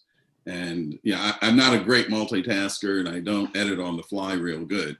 But sort of one concern I have even with this language is that the notion of harmed parties always brings in the notion that it's not just limited to the adversarial system. So harmed parties exist whether there's an arrest made or not. Harmed parties exist whether there's a successful prosecution or not. Harmed parties exist whether or not a prosecutor sort of wraps his or her arms around that victim. Harmed parties exist in the quiet, in the shadows, where no one has seen them. And so this notion of the justice system process, the scary thing about that language is it might suggest that harmed parties only happen when the justice system, sort of identifies them as a complaining witness. And so I think it's sort of a longer, deeper conversation than I can sort of contribute helpfully this morning, but that's my immediate reaction to the language. Thank you, Jess. Okay. This is Tally Wells. I'll just say that one question I've had based on this discussion is if it makes sense to have the concerns and impact to victims and families as one of the factors that's considered at the same time that racial equity is considered and impact to the community is considered, as opposed to sort of a standalone recommendation. Because to me, in any sort of criminal justice reform, we should also be thinking about racial equity. We should also be thinking about sort of the whole purpose behind what the reason we make such a thing criminal or that we make some sort of reform. And why are we doing it, and what's the impact for the community, and what's sort of the greater good that we're trying to achieve. And all of those things should go into any sort of consideration and shouldn't be sort of separated out one from the other, is one thought I have. It's sort of half-baked, but just from this discussion. Thanks, Tally Wells. Representative Maury? I think Tally's probably proposing a good amendment on that putting this as one factor to consider when reforming anything in our criminal justice system, that might be more palatable. We had a long discussion about victims in our last meeting. We did pass a recommendation. So I think that's important, and it's important to recognize the victims. But I sure understand what Henderson is saying, and Tally, if that's a friendly amendment, that might be something we could just reword that section. Probably, given who we are and what we're doing, I would say that I would want it to be one factor. I would probably add that in addition to, or along with the impact or racial equity or impact to racial equity, something like that. I would be explicit about it, but I'd be interested in Henderson or Secretary Hooks' reaction. Well, I do see it as a friendly amendment in the sense that what we're engaging in is this reimagining of justice. And I think reimagining of justice includes as a central piece, responding to trauma and violence that has been poorly recognized and poorly responded to by the current legal system. And the reimagining that's required requires some transformation in how we respond to those, how we identify and respond to those needs. So yes, I do believe that elevating it, as you say, Tally, makes good sense because I think it is central to this sort of transformative view of justice that we're seeking. And I would agree. And Mr. Hill has gotten the benefit of what I've been able to get the benefit of with having Mr. Wells' presence and wise counsel through this entire process. And so I think we're all aligned on that idea. Thank you. Thank you. Thank you. All right. Are we about ready to go to voting, or are there other comments? Just flagging that there's an amendment in the chat for the task force members related to the last one on charging decisions. So will you all pull the proposal so we're not voting on it now? And then Yeah, we will pull the last question on the charging decisions proposal to try to get that language white, and if all the people who are participating could help make sure we're getting the concepts, that'd be helpful. Okay. Well, why don't we, y'all do that during the break. Let's vote on all these other ones and keep moving. All right, give me 1 second. We also pulled the first recommendation for this, which will go through an amendment process as well.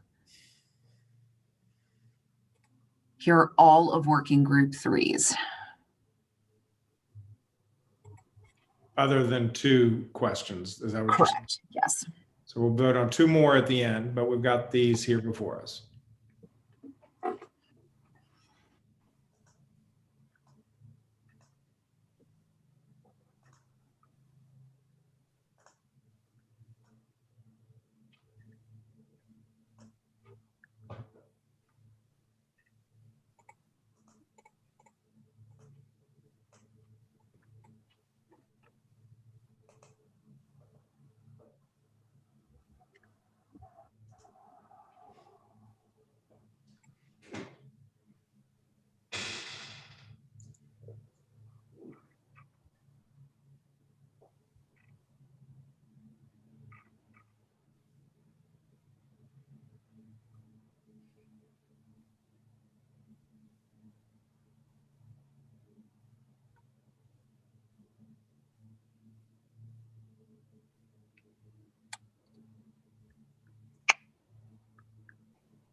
How are we doing, Ellen?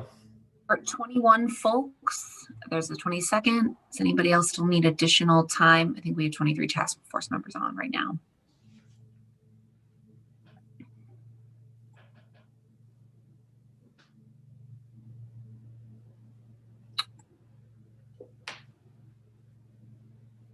All right, I'm gonna go ahead and close voting.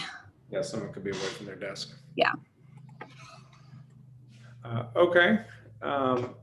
These amendments all passed fairly overwhelmingly. The decriminalization of marijuana, just since people may be interested, passed 86%, 14%. Okay, great. Task Force 3, thank you very much, Representative Mori and your team. We will take a break. It's 11:53. Let's go ahead and break till noon. Well, 11:59. So we will start precisely at noon, and we will work hard to keep moving along, get as much done as we can, as quickly as we can. Thanks, everybody. Keep your computers on and just stop video.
All right, if folks can show their camera so I know they're here, we'll go ahead and get started as soon as we can.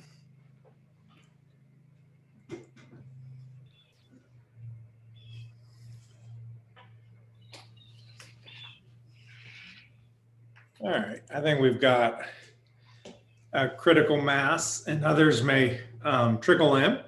Working Group 4, Henderson, why don't you take it away? Thank you. Good afternoon, Josh and members of the task force. Let me first start by identifying Working Group Task Force members. Mike Hawkins, Judge Thornburg, Judge Locklear Clark, Mary Pollard, and myself. And by identifying the working group and our ACE staff member, Mercedes, yeah, it is an invitation for assistance in describing our recommendations that we're putting forward today. You will recall from last week's adventure, there was some helpful assistance provided by staff force members to keep us on track. We're going to call on that same assistance this week. We're in a little bit different posture here because in some ways we're calling an audible on some of the recommendations that that we've sent around for task force consideration. And as I reviewed, and I think as members of the working group and staff reviewed the task force or the straw poll results from the task force, it really did appear that the recommendations broke into two camps. One group of recommendations that had overwhelming support. And by that, I mean there were 2 or 3 or less objections and 10, 11, 12, or just over or unanimous votes on several of the recommendations. And another group where there were a set of recommendations that passed, but the degree of dissent was substantial. And so a series of recommendations that had 9-4 splits. And as I recall the initial conversations that Karen and Michael led on the notion of consensus, yeah, it feels uncomfortable to proceed on some of these important and prominent recommendations in a space where we can't get the kind of consensus that would make the recommendations impactful as they go out from the task force and to the governor and to the state at large. At the same time, the SharePoint library, the materials that we reviewed at the working group, at Working Group 4, the presentations that we heard at Working Group 4, I thought, provided some very, very substantial factual grounding for all of the recommendations that the working group worked so diligently to put forward. And part of the suggestion that unfortunately came to me later this morning and that I shared with the staff and in limited sense with others at the working group was that a response that might better position the recommendations would include referral of a set of recommendations that enjoy overwhelming support to the general process that we've engaged. Line them up, and there are 4 or 5 incremental steps that I think would advance the cause of racial equity and was overwhelmingly approved. As to the other groups, my suggestion is, and my proposal is that we recommend a public truth and reconciliation commission and referral to that commission certain of these questions. And my suggestion is a truth and reconciliation process or commission is a better vehicle for this purpose than a general study commission. Many of the issues regarding racial justice and the criminal justice system have been matters of long study at the state level, at the national level, among academics, among professional associations. And there's not, and often there's not a real basis for debate on the factual premises. And the real question becomes, what do we do about it? What are the policies that we can advance? How do we make reconciliation with that difficult history and with our with the common ideals that we have today? And my suggestion is we can identify some of those issues that we would put to a Truth and Reconciliation Commission. We had overwhelming testimony about the cases of the death sentences between before 2001 and those after 2001. They raised real questions about social equity, fairness, the ability to even find the truth as to guilt or innocence. And the improvements that the state has gone through since 2001 have dramatically changed. It seems like that kind of issue, the issue of whether we declare a formal moratorium to replace the de facto moratorium, is one that raises a policy discussion that perhaps the community is less prepared for, and much more public education needs to be done.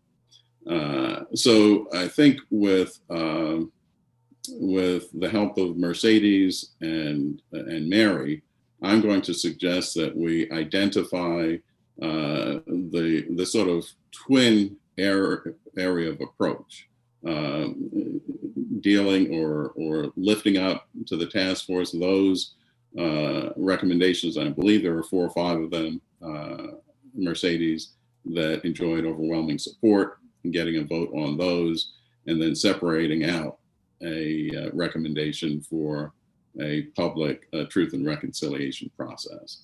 And at this point, I would defer to Mary and to Mercedes for additional description of this approach. All right, so here is the first 4 recommendations. About is, so what happens while the person has pled guilty but has not yet been.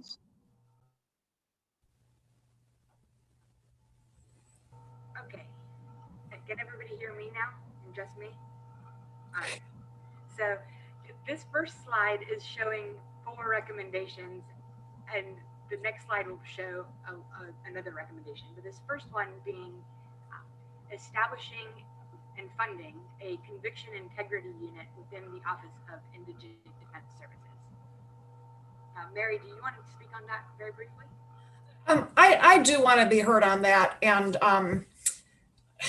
in general, I want to just address what we do post-conviction when people have problems and issues with their case, which include or extend up to being wrongfully convicted. And what we have right now is, we have the MAR statute, and motions for appropriate relief are an adversarial proceeding, and they go back to court, and they can be very effective, but it's a very slow and unwieldy process. Then there's also the North Carolina Innocence Inquiry Commission that addresses wrongful convictions, but they tend to do really deep dives into old cases, some of which aren't really appropriately addressed through the MAR statute because they don't involve certain legal issues. But that's also a very slow and labor-intensive and laborious process. And the idea of a conviction integrity unit would, I hope, be a quicker and faster and more collaborative process that would include, prosecutorial review and participation. And most conviction integrity units are, in fact, in various prosecutors' offices. And when this idea was first raised, I think with the staffer and the working group, we had talked about how this unit should be within the Attorney General's office, but that didn't make a lot of sense to us for a number of reasons.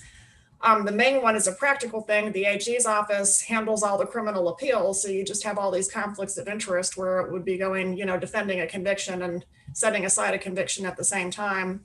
So the idea came up to have it within the Office of Indigent Defense Services. Now I'm going to, I think, make a motion to amend our own working group's recommendation, which would be to have that conviction integrity unit not within the Attorney General's office and not within IDS, but maybe under the auspices of the Conference of District Attorneys or of another independent agency. And the reason for that is that I think we're more likely to implement a quick process if we have prosecutorial voices involved in this.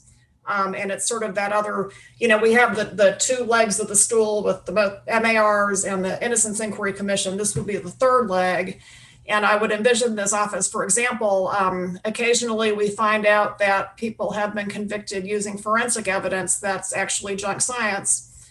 And the DAs or the Conviction Integrity Unit could just address those in a group, right? It could be a quicker way to get kind of the easier cases resolved. I'm thinking of a case we had at PLS a few years ago that was ultimately resolved through the motion for appropriate relief process. The man was convicted of forging and uttering 4 checks, and there was actually a videotape of somebody else doing it. Well, we got it resolved through an MAR, but it took 4 years. And that even included at a point where we were able to get the district attorney on board to agree with what we were presenting. So I think this would be a good addition to our toolkit for addressing wrongful convictions. And I think not having it at IDS or not having it at the AG's office is probably the best way to move forward on it. So I'm moving to amend our own task group's recommendation, which I know is a little odd, but sometimes I think slow, and I didn't really start to think of this until the last couple of days. So number 2, I guess I'll move on to prohibit capital punishment for persons with severe mental illness at the time of the offense. The death penalty is supposed to be reserved for if we're going to have it, right, it's supposed to be reserved for the worst of the worst. And how can we look at somebody who has a serious mental illness that might fall short of the extraordinarily strict legal rule for insanity at the time of the offense? How can we say that person is so culpable as to be among the worst of the worst and to be executed? So we're putting forward that proposed reform to the death penalty statute. Number 3, prohibit capital punishment for persons 21 or younger at the time of the offense, and bar the use of juvenile adjudications as to be considered as aggravating factors. And I think that is just in line with our society's recognition, more so in recent years in light of, Roper versus Simmons and Miller v. Graham and evolving research in neuroscience, that really people's brains aren't done developing until they're more fully adult than we might have thought in the past, right? That there's even some brain science that shows especially young men's brains continue to change up to age 25. But honestly, if we won't let you buy beer until you're 21, we won't let you rent a car, should we really be executing somebody at that stage in their development? Or these folks we can truly write off as the worst of the worst if they haven't even attained full mental maturity. The 4th recommendation, I want to be real clear about this because this involves amending the motion for appropriate relief statute, section 151419B2, to provide relief when a judge finds that it's in the interest of justice or where the petition raises a significant claim of race discrimination. I want to be real clear. This particular statute only addresses procedural default, right? This isn't a change to the MAR statute that would allow a judge to set aside a conviction anytime he wanted to. What this does is it changes the law, changes the rule that's pretty strictly enforced now, where if a person was in a position to raise a claim earlier in the process and for whatever reason doesn't, they're not allowed to bring it before a court. So for example, if somebody arguably could have raised the claim during direct appeal, they're procedurally defaulted from bringing it in an MAR. So this merely amends that portion of the MAR statute to give the judge a little bit more leeway about when to overlook that default, and always in cases where the petition raises a serious claim of race discrimination.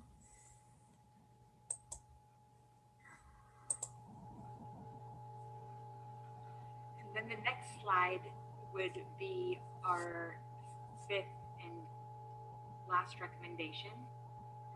Go to the next slide. This is the study commission that Henderson was referring to. And it is Mercedes, can you speak louder or turn up your microphone? We're having trouble hearing you.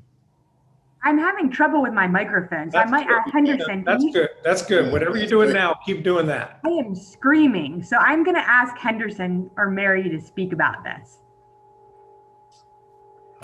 So I think Henderson can speak much more eloquently about this than I can. Part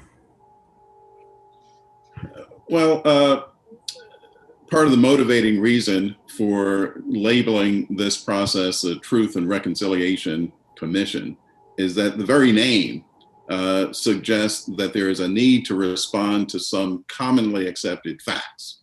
And what we know about the death penalty and extreme sentences is that there are some real tangible links to an earlier history of North Carolina law and history and American law and history, which is rooted in slavery, the Black Codes, Jim Crow.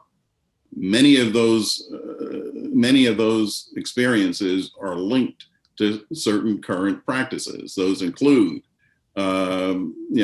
jury selection abuses. They include the racial disparities that lead to 9 out of 10 exonerees being people of color.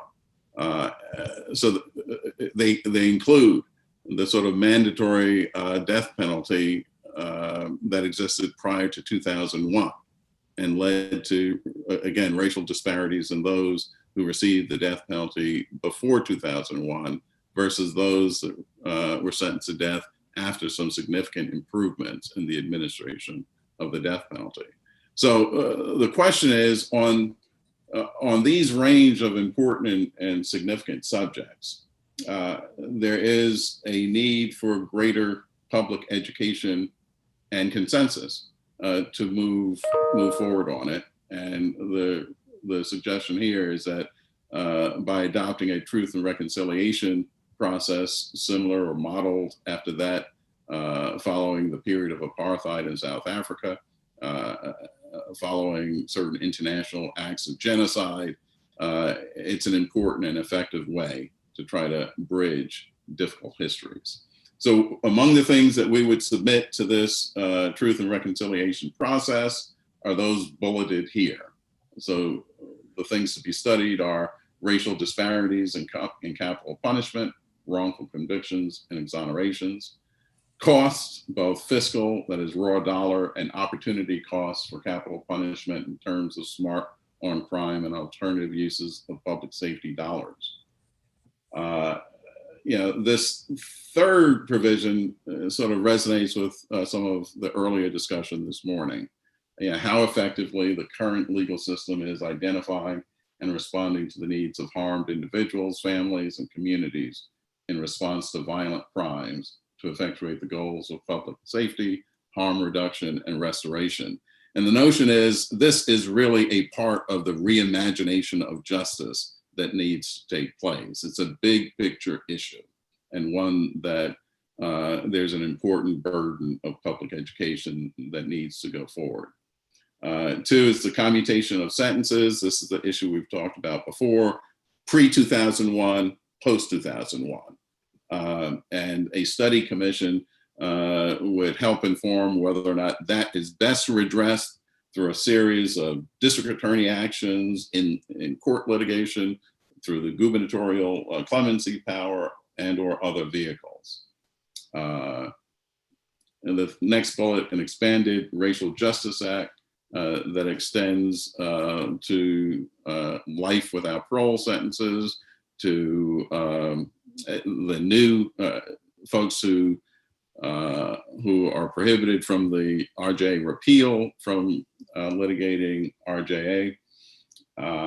And one of the things that was a point of comment was we have not even California that has gone down this road completely thought through or imagined what the consequences of an expanded RJA beyond the death penalty would be.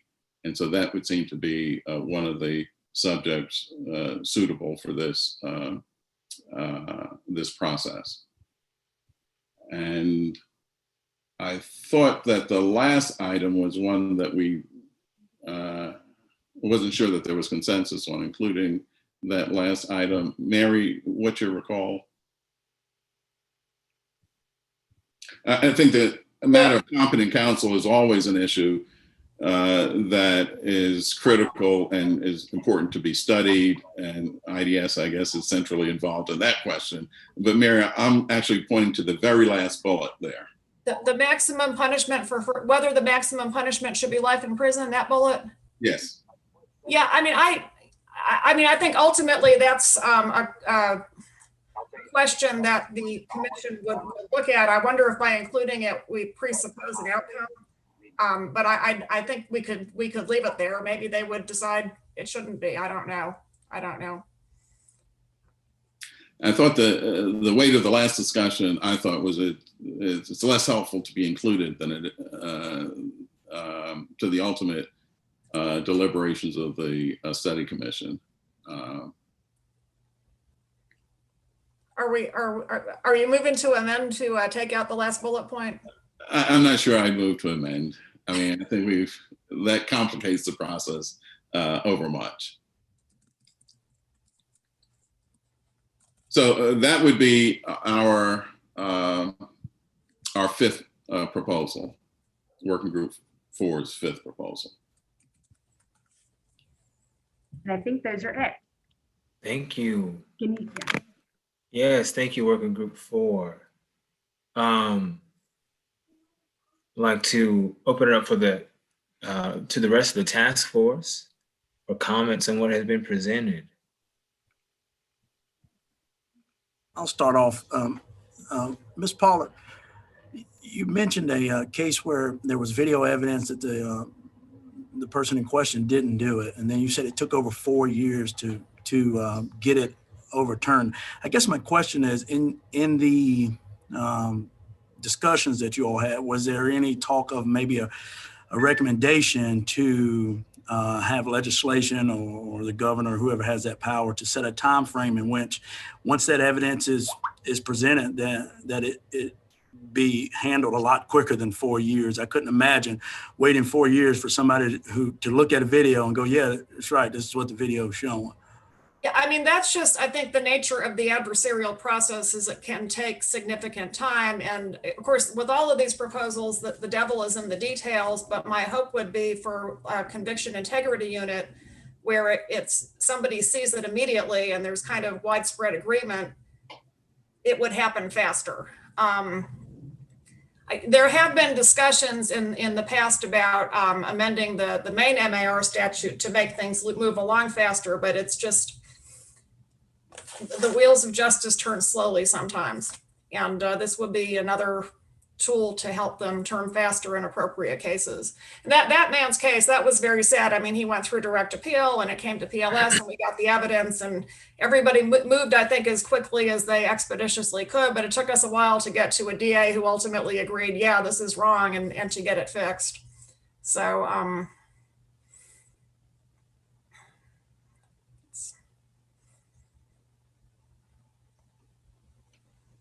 we're in a strained and under-resourced system in a lot of ways. This is Secretary Hooks. I'll join in a little bit, and I fully support, the additional funding with IDS and Ms. Pollard's amendment for the conviction integrity unit to either it with the conference of DAs or district attorneys. I did have a concern because sometimes you have to hold individuals accountable for decisions that they made. And I think that individual DAs are in a better position to force ADAs to cooperate and be held accountable and be cooperative in moving things forward. So thank you for the recommendations that are out there. Lynn, I thought that the idea of having it in the conference would be that would be the group of DAs, and they might be more effective at holding their members accountable sometimes than other folks can be, at least quickly.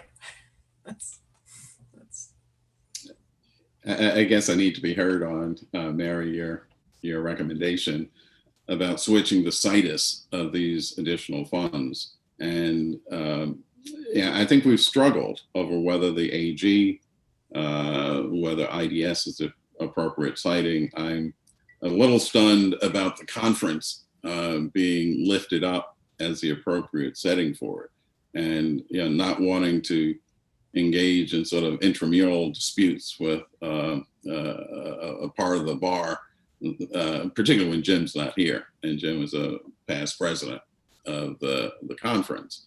I don't want to have that discussion in his absence. But I'm struck by the testimony or the presentation we had from Professor Coleman on the Innocence Project and the Wrongful Conviction Project at Duke.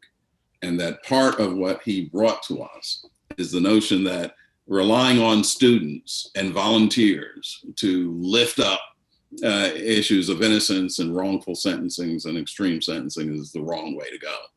And having been a part of a civil rights law firm that would get these pleading letters from prisoners for help and just not having the resources to give the help that's needed.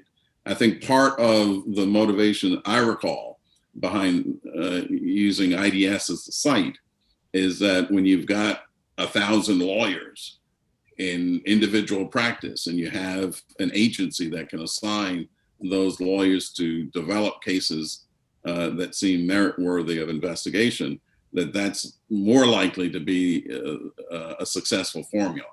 And I guess I want to revisit why that is the superior way of. Well, I think so. The conviction integrity unit we had discussed, or my understanding was modeled after, for example, the conviction integrity unit that Larry Krasner, the progressive district attorney, has implemented in Philadelphia, and that other district attorneys have implemented. We had discussions earlier, Henderson, about how the imprimatur of that, the DA or the AG, would bring a lot to the process. And I'm the one who pushed back against putting it in the AG's office. I think that's a terrible idea. Right. The conference is a different place. Now, I want to make it abundantly clear, I do not think this should be the only means for people to address wrongful convictions, right? I think that's a terrible idea. We need to fully fund North Carolina Prisoner Legal Services or other entities that do post-conviction work. We need to encourage our judges, and I think our judges are pretty good about appointing counsel for people who raise legitimate post-conviction claims. We need to fully fund the North Carolina Innocence Inquiry Commission and make sure it has the resources it needs to do its work. All of that all needs to happen, right?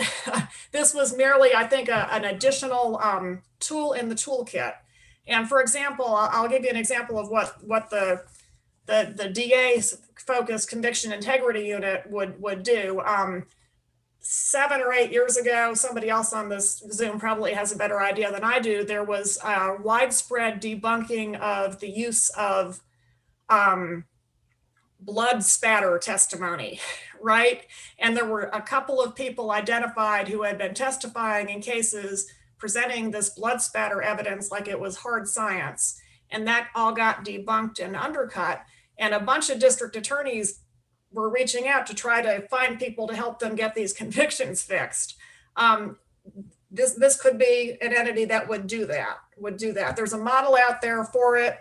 It's an addition to and not a substitution for post-conviction litigation or the Innocence Inquiry Commission, both of which need to be adequately funded and to be taken seriously by all the actors in the court system when a legitimate claim is presented. So. Can I ask a question? And Mary, and I hear Henderson's concerns.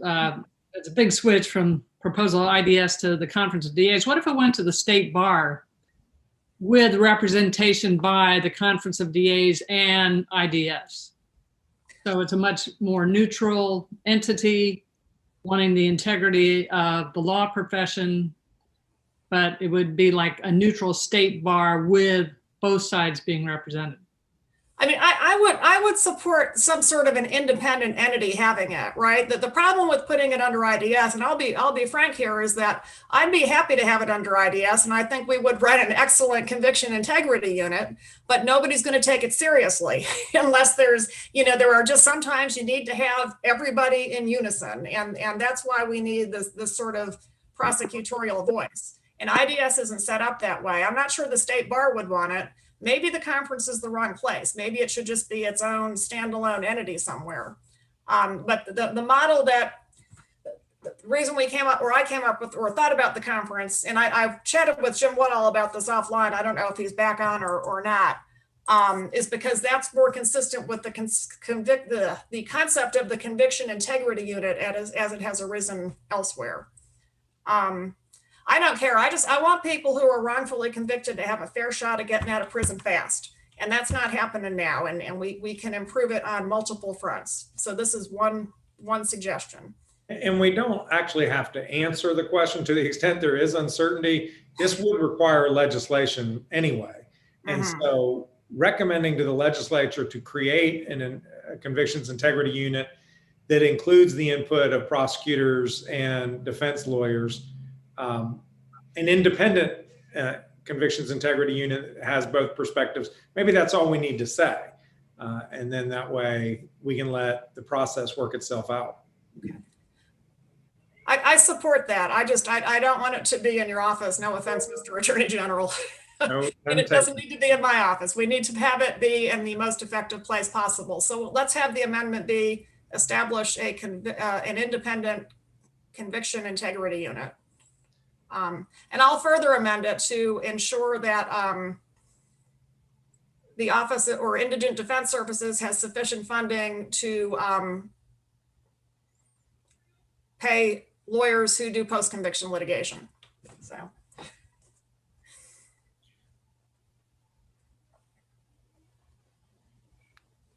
Got it. Okay. Are there other thoughts on the 4 recommendations that were, I think, as Henderson pointed out, had significant support,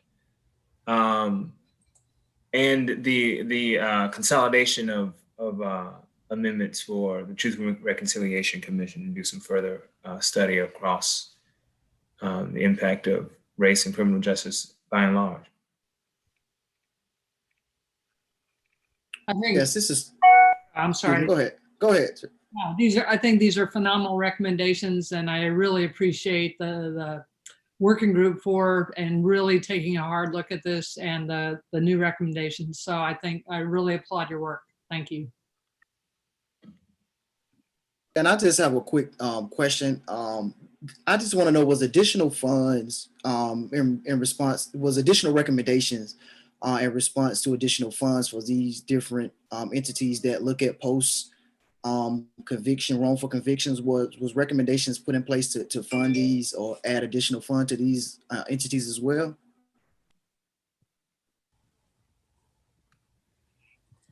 I think that was, I think my intended amendment to ensure that IDS had sufficient funds to pay lawyers to do post-conviction litigation would address part of that. I think Kerwin also on the study on the Truth and Reconciliation piece, we bring back the subject of competent counsel, and that has been a long-standing problem with criminal justice and especially the death penalty in North Carolina and elsewhere. And if we don't have adequate funding for lawyers to do the investigation and the litigation, that's how you end up with miscarriages of justice. So I think put before the Truth and Reconciliation, it invites the sort of large scale reimagining piece and the role that counsel plays in that reimagined system. Mary, can you speak briefly to the standard interest of justice in the MAR recommendation as the threshold? So that goes to the, it's the procedural default section, and presently, and I don't have the statute in front of me, the statute allows it for good cause shown.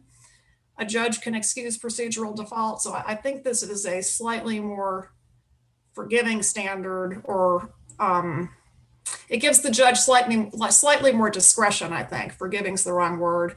And then the additional part of it would be to provide for procedural defaults to be excused where the petition raises a significant claim of race discrimination.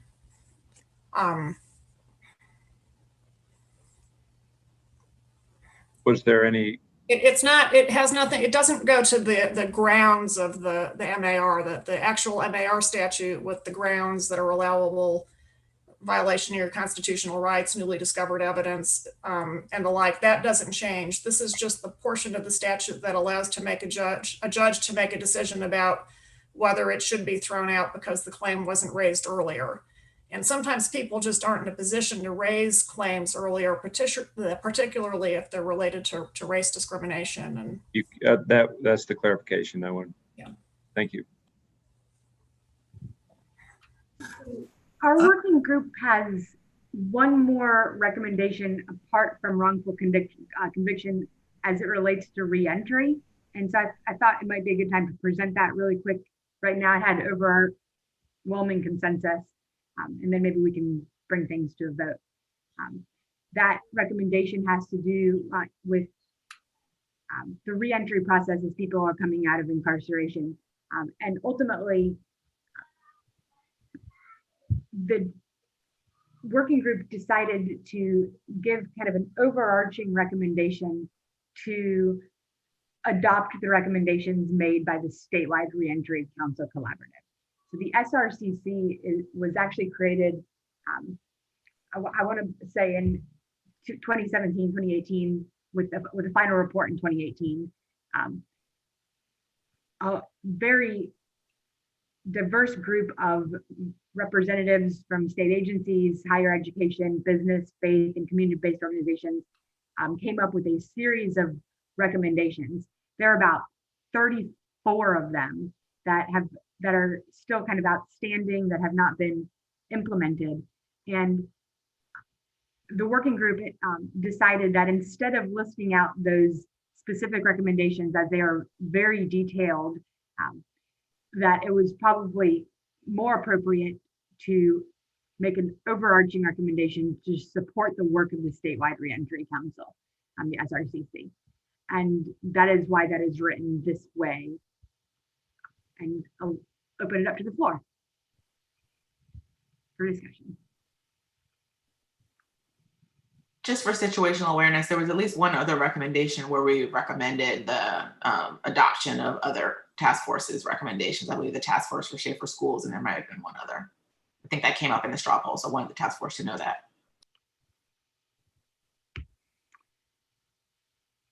I have one other question, and it could be just my lack of knowledge on how the system turns and the wheels move. But my question, I'm still stuck on this 4 years. I can't get over. Is there would it be helpful or was there any thought given to assigning a particular court, a particular judge like we do in DWIs and domestic violence and juvenile court to just hear these types of cases, or does that already happen? That doesn't already happen, and that's a really interesting proposal. That's a really interesting proposal where you could set it up where I'd have to give some thought as to exactly how that would be set up, but I could sort of see a fast path for motions that meet certain criteria. I don't know. Thank you. That's really thoughtful. And Billy, Mr. Carden, Officer Carden, my off the cuff response is to think, timeframes are often difficult and can cut both ways. And it often takes time to work out with different parties a resolution. I'm thinking of a case that was resolved just this year that was 11 years in the making, and the parties worked hard to reach a resolution that needed to be made, but probably could not have been made in less than that 11 years. And so I think when you seek to impose time limits on litigation, it's fraught with danger. And so I think I like the notion of being able to expedite some things, and maybe having a court rule that permits expediting. I'm a little concerned about creation of calendars that fast track particular claims or issues. And so, I mean, I think that's something that may need to work its way through different professional associations and courts. Maybe something with the consent of the parties under certain circumstances. Yeah. It's definitely something I think we should maybe not prepared to address today, but I think it's an intriguing idea.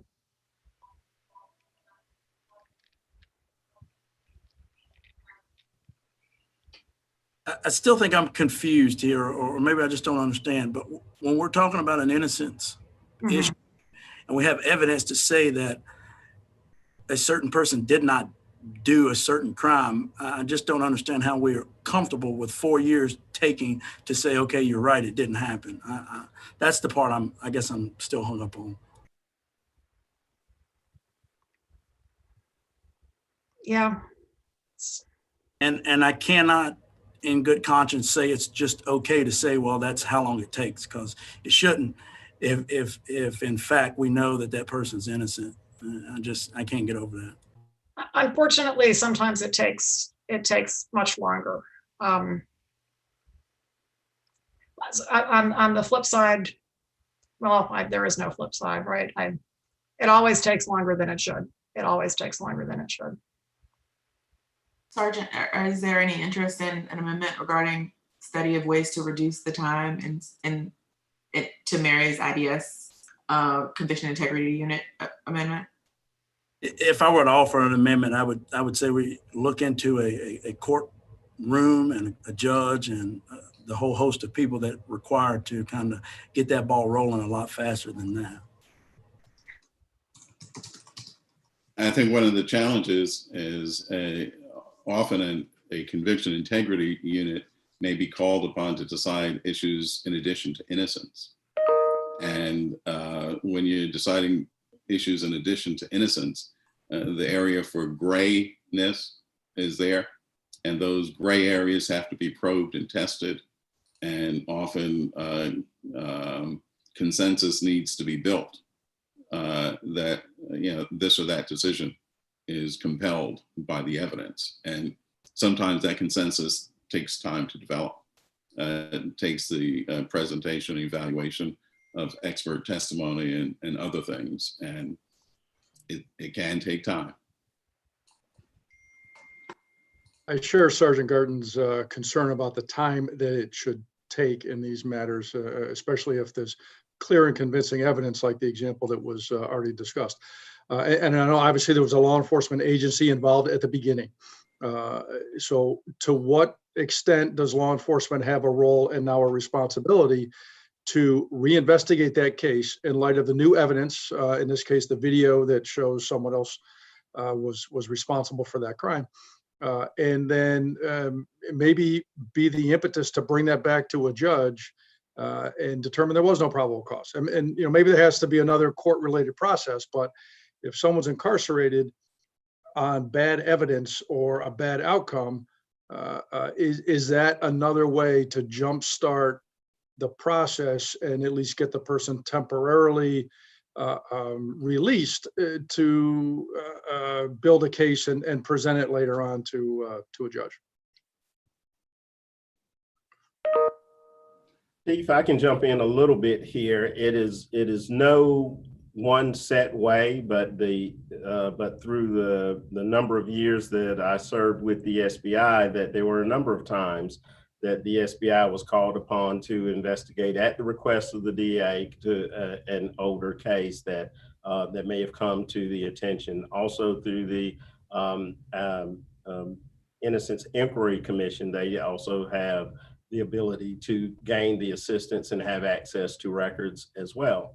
And not shying away that there may have been cases that on the front end that the SBI may have been involved in as far back as the 70s, that we have had to go back in and look at those cases as an agency to reevaluate whether there were technology advancements in the lab that necessitated bringing forward some new evidence and shedding some light. So the mechanism's in place in a number of ways, and I too have testified in cases that resulted in convictions set aside based on emerging technology and even conduct of officers and agents. And so that process is in place, but it varies from jurisdiction to jurisdiction, from case to case. I'd like to point out that the case that I referenced earlier, the 4-year case, it was actually law enforcement cooperated with us to go back to the courts. But the reality is there was just human error. And by the time the human error got disclosed, that it was pretty obvious things had gone wrong. And then it still took, that's just how long it took. And, I think the recognition that this is a human system and we're never going to be perfect. And therefore we have to be willing to revisit our mistakes and revisit convictions sometimes is just something we have to accept. Agree.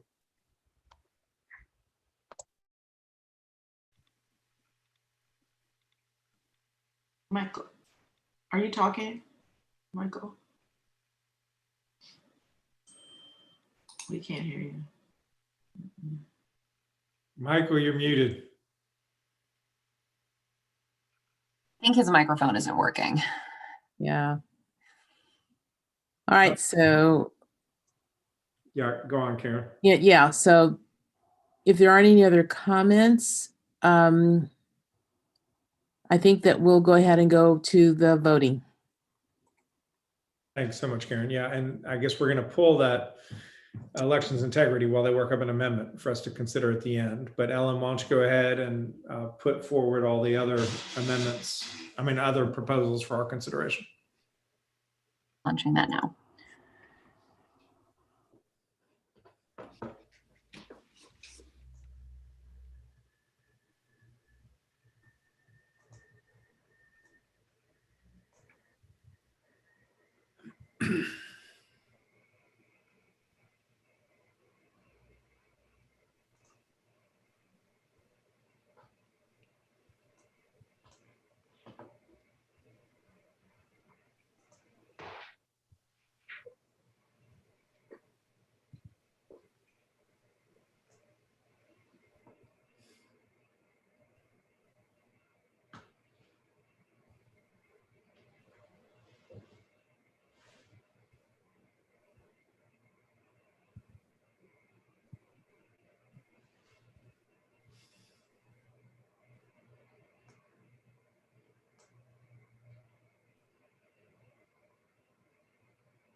By my count, we have 2 more folks we're waiting on to vote.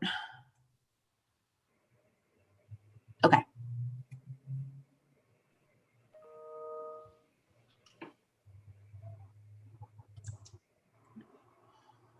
You can wait just one more minute. Yep.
All right, Ellen, how are we doing? All right, I think we're set.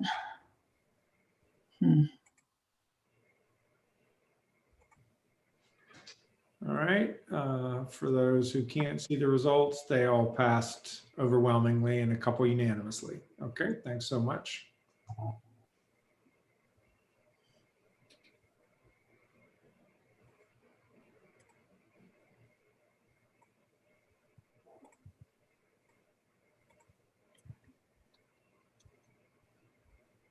Are we, okay, so we're done with working group 4. That was all of them except for the 2 or the ones that we've held back for an amendment.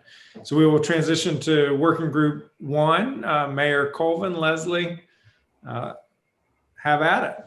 All right, thank you, Attorney General. Again, I'll keep. And Mayor, you get extra points for speed. Oh, yes, sir. Well, I will be quick on my part. Thank you, Work Group 1, fantastic group to work with. Representative Galliard, Chief Davis, Sheriff Ingram, and of course, Leslie and the staff have been phenomenal to work with. Basically, we only have 2 recommendations, I think, that speak to the heart of the genesis of why the governor's asked this group to convene in the first place. One is that recommendation to the Standards Commission regarding decertification and data collecting. Certainly, we know that in order to improve the relationship between our law enforcement and the community, there has to be some form of accountability and transparency. And I think this speaks to the heart of that, and Ms. Dismukes will get right into the details of it. Secondly, as we look at the officer and the communities that they serve, we have to take in consideration the entire officer, that they're humans, and that the problems and the issues that we all struggle with, they are also susceptible to that. However, they have such a critical role in our society that we want to make sure that we're looking at them as in its entirety. And so I know that we look at the physical abilities of officers, but also there are recommendations to at least start the conversation about the psychological well-being and wellness of an officer. And I think that although the devil may be in the details, I think that the intent of the work group was to introduce that thought process to this task force, to know that we have to holistically look at the people who serve our communities in order to build better relationships. So with that, I'll give it over to Ms. Dismukes.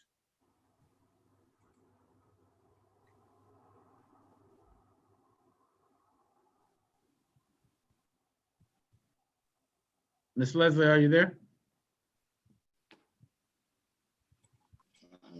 I'm here. I apologize. I'm appearing as Chief Davis. She and I are both at the Standards Commission meeting today, and we're having a little bit of technical difficulties. I think my computer may be back. We've got our masks on. Okay, so we can hear you. The recommendations here to the Standards Commissions from Work Group 1. The first is to support the RAP Act program. You had information about this in the share drive, but essentially this is a program that would allow the Standards Commission to keep track of fingerprints for individuals, officers who have been fingerprinted in relation to the commission of a crime, either somewhere else in North Carolina. Both Standards Commissions have voted to accept this. And so we are just now supporting that the SBI has drafted. They have drafted changes to both the administrative code and to legislation to achieve that. Recommendations 2 and 3 both deal with amendments to the administrative code. We would recommend to the Standards Commissions that they revise both the minimum standards for entry into the profession, but also the standards that deal with suspension, revocation, and denial, to add excessive use of force or abuse of power to those administrative code provisions. They are not currently in either one of those provisions, and we are asking them to consider adding that as an independent basis to be able to suspend, revoke, or deny certification. Next slide, please. Then with respect to the Standards Commission and what data they gather, the last recommendation here, or this recommendation number 4, is essentially to require notification by the officer and the agency when an officer has a use of force violation that is sustained against them, when there are 3 or more of those within a 12-month period. And then also recommending that the Standards Division maintain that as publicly available information consistent with the current personnel laws, and that they be able to investigate those use of force reports, and that then also the Standards Commissions revise the code to require hiring agencies to check with the commissions to see if any officers fall within this use of force requirement. That is to help address the wandering officer issue. We can't enforce who they hire, but we can mandate that they have to check the backgrounds of these individuals with the commissions. And then also to get the chiefs and sheriffs to gain input regarding what the right timeframes are, whether or not 3 or more in a 12-month time period is the correct time period, recommending that the commissions work with the chiefs and sheriffs to make sure they nail down that correct time period. Recommendation number 5 is simply to support the Standards Division's ongoing efforts to create that public database on the DOJ website that they are already working on. Those are our recommendations as they relate to the Standards Commissions. If we can have the next slide. The feedback in the straw poll was that sustained violation needs to be defined more clearly. The red language you see before you, I have changed in the recommendation to make it clear that we're talking about a sustained violation of agency policy or general statute, meaning that it's not any violation at all, because there are many different use of force, things that qualify as use of force in a day-to-day work. But we're talking about things that are sustained against an officer as a violation of policy or statute. So made that clarification.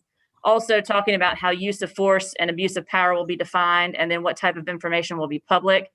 The use of force and abuse of power, the working group felt specifically that we should leave that to the discretion of the commissions as they work through what the actual code language will be. And so we did not specifically define that in our recommendation to them that they should in fact consider adding it. We wanted the policy statement that they need to add it, but we didn't give them this defined language. And then in terms of what information will be public, there were some issues about that. But currently the personnel laws already deal with this type of situation. Changes in status due to discipline, including firing or a revocation of certification or something like that, is already public. And so this would not change those public laws. Those will be our recommendations to the commissions, and certainly available to answer any questions. I think, and Chief Davis is still on here with me now, and she was there for the work group and is on one of the commissions, as is Sheriff Ingram.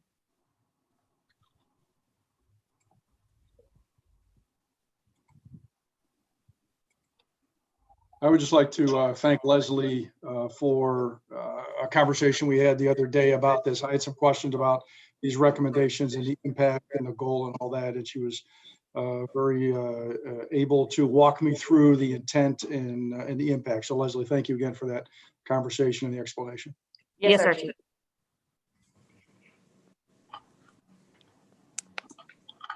Any other comments, questions?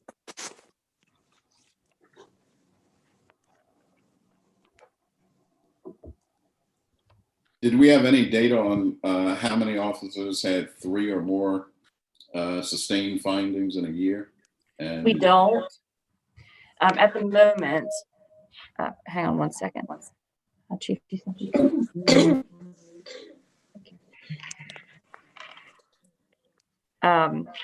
Sorry, we are having some technical difficulties here. Okay. The 3 or more came as a result of the discussion from the work group. There wasn't any data that we had to say that that would specifically be the right number, which is why we also wanted to consult the chiefs and sheriffs and have the commission consult them.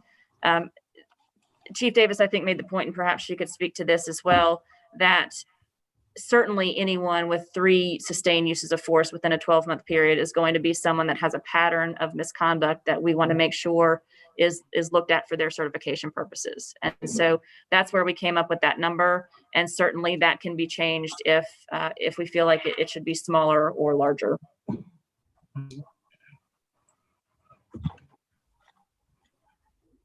I don't have any informed basis to give a number, but it just sort of strikes me that there can be a problem if you've got 3 sustained findings over a 2-year period, over a 3-year period, and without knowing, how many sustained findings a good officer might have in a year or 2. It's hard for me to think that 3 in a 12-month period is the right number. And I before sort of locking that number into the recommendation, I would want more information on it.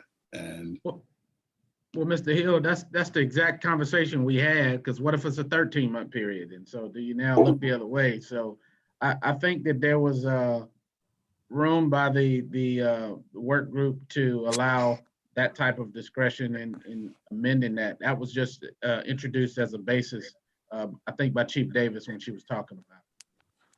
And excuse me. And I would just add, you're absolutely right. We just didn't want to walk away.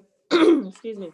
We didn't want to just kind of walk away from the issue without at least establishing, some place to work from. But we also discussed doing some type of poll with agencies and chiefs, just so that we could come up with what is the most realistic number of complaints that an officer, whether sustained or not. Many times officers may have use of force complaints and they go not sustained, right. But it doesn't mean that's not behavior that shouldn't be looked at. So I think this one is going to require us to do a little bit more research, but we just wanted to at least be able to present it to the larger group so that we could move forward with the recommendation and then tighten it up with some more specific numbers based on data, actual empirical data. I agree with your concern, Henderson, and that I think it depends on the details of the incident.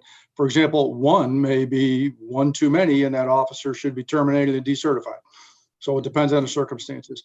And I would hope the agency would do that, but I think we all know that that doesn't happen to the extent it should.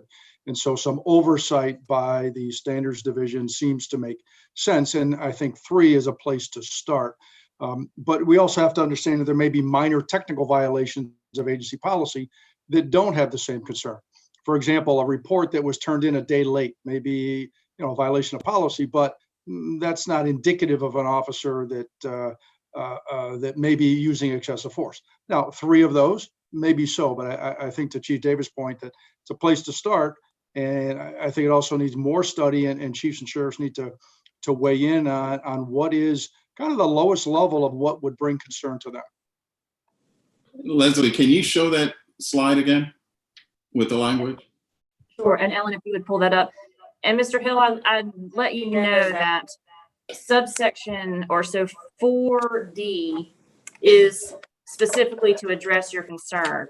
We felt like we had to have a starting place to recommend to the commissions, but that we also wanted to ensure that the chiefs and sheriffs had adequate time to weigh in regarding what those appropriate timeframes were after further study and data collection. So that's why we made that clear in 4D. We wanted to put it out there because we want them to understand what we want them to start to consider. But at the same time, we want to make sure the exact time frame is something that the commissions discuss with chiefs and sheriffs. Also, to your point about one incident being enough, or Chief Letney's point about one incident being enough, the changes to the decertification subsections of the administrative code, which are recommendation, I believe it's recommendation 3, previous slide, that would even allow for one incident to be enough. What this slide is trying to address is a pattern. So we want one bad incident to be enough, but we also want to be several instances of conduct that create a pattern to be enough to be reportable to the commission as well. Thank you, that's helpful.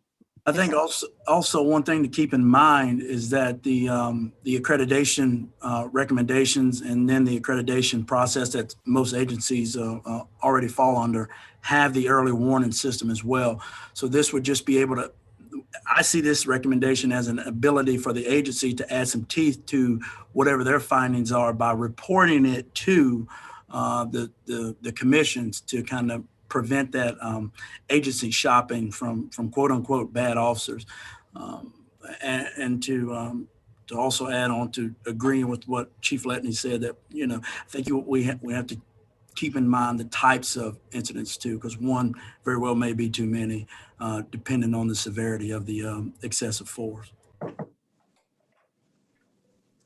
Right, and if there aren't any other comments, Leslie, do you have another? We do. We have one more recommendation regarding psychological evaluations. Ellen, if we could have that slide. This is something that actually we're literally in the middle of considering at this moment in our committee meeting that we've just broken from. The CJ Standards Commission has stood up a psychological screening examination advisory board to study the issue of what screening should be required.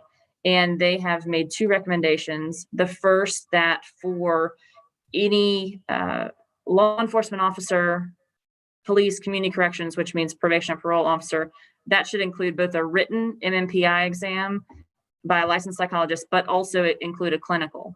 But that for all other type of candidates from corrections, so juvenile justice officers, local confinement personnel, et cetera, that the MMPI should be administered as a screen. And then the clinical interview should be conducted only if there are red flags that show up on the screen. So these are the recommendations based upon the advisory group's year-long study that we are currently debating in our committee meeting, but the advisory group report was put out and our working group voted to support these recommendations. All right. And so the other recommendations regarding the psychological evaluations, what the group didn't get into was whether they should be repeated after a certain number of years or say before promotion. And we are recommending to the Standards Commissions that they consider that after further studying that particular issue, because there are all sorts of things that might happen in an officer's career that might require reevaluation psychologically, say a use of force incident or something like that, that we want the commissions to consider. They haven't studied that yet, so we're asking them to do that. And then we're asking the Sheriff Standards Commission to include a parallel provision, because right now there is no psychological screening provision in the Sheriff's Code. The Sheriff's Association just came out with some recommendations that did recommend adding psychological screening provisions to the Sheriff's Code. And I believe if we can have the next slide. The concern here was that funding will be an issue. It does cost, it is expensive to do the clinical followed by the MMPI, but we would just note that these are in fact recommended as best practices by the International Association of Chiefs of Police in their guideline 8.1 as a best practice. And if there are any questions or anything.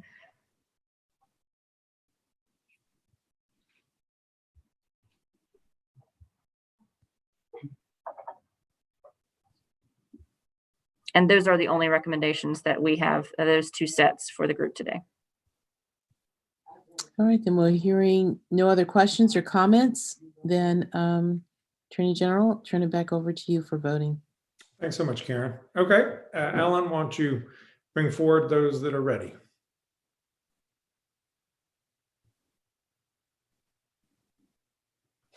All right, everybody can go ahead and vote.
I think I'm waiting on one more person. If anybody needs more time, go ahead, raise your hand.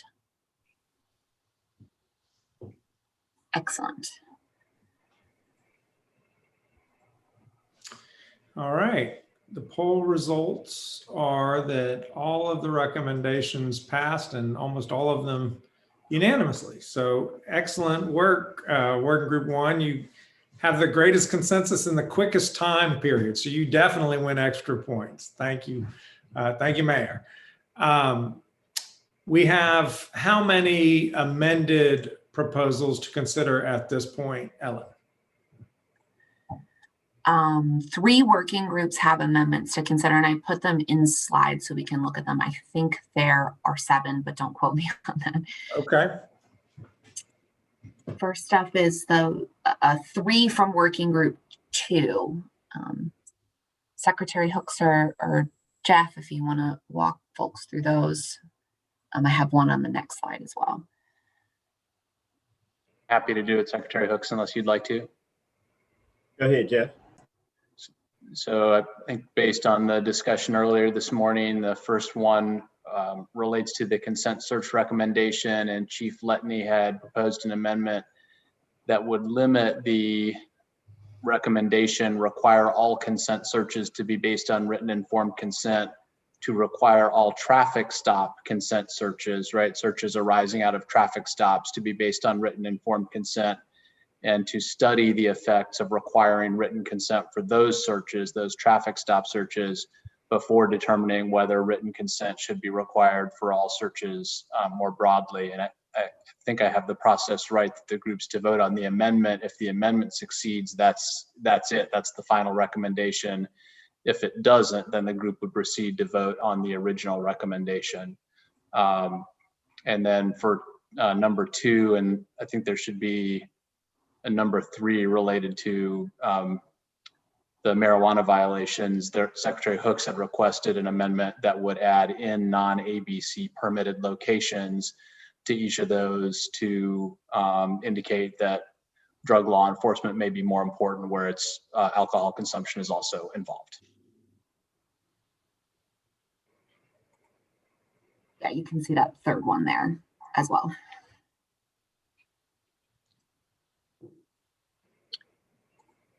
All right, Ellen, are we going to vote on those now, or are we going over the other amendments as well?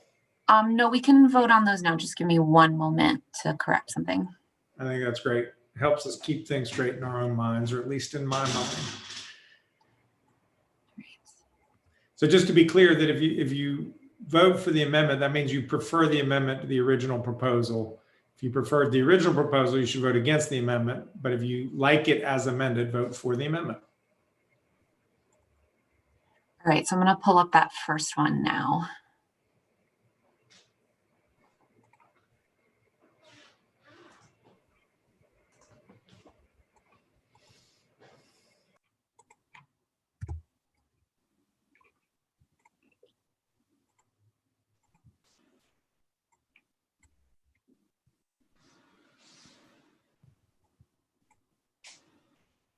Ellen, for some reason, the PowerPoint came back up. Oh, I just thought it might be helpful. But... Okay.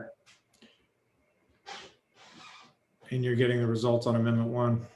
Yes.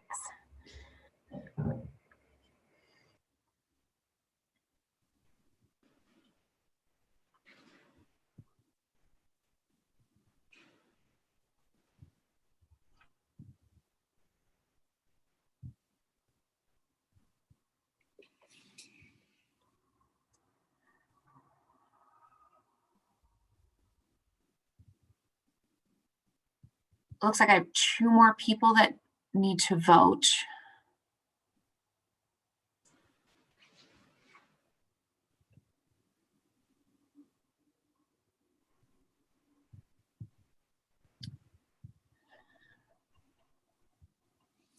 All right, I'm gonna end the polling and share the results.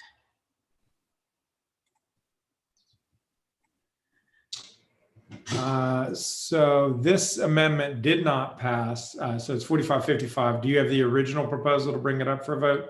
Yes. If you can do that, I'd appreciate it.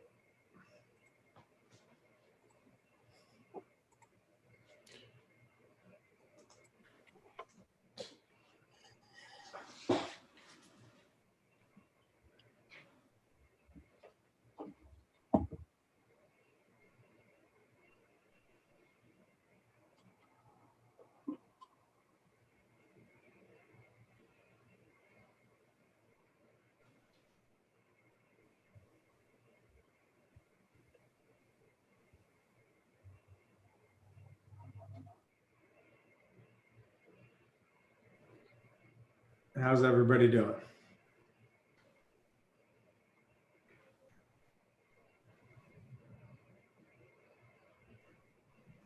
There we go. Sorry. I'm going to end polling and share the results. 70-30, this one passed. So this is one of the more closely contested issues. The next amendments, let's all try to get through these as quickly as possible because I know everyone has things to do. So this is just adding non-ABC permitted locations.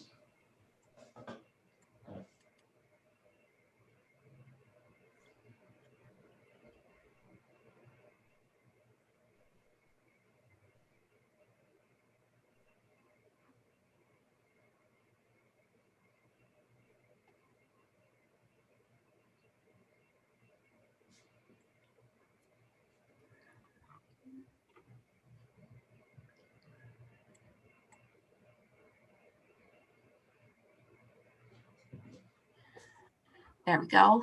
I'm going to end polling and share the results. Past 70-30, okay. Next one.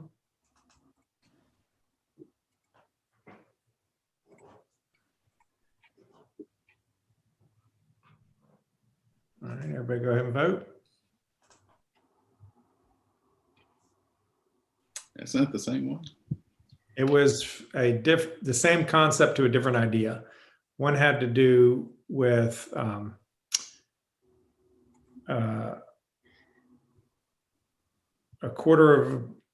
had to do with de-emphasizing arrests, and the other had to do with decriminalization.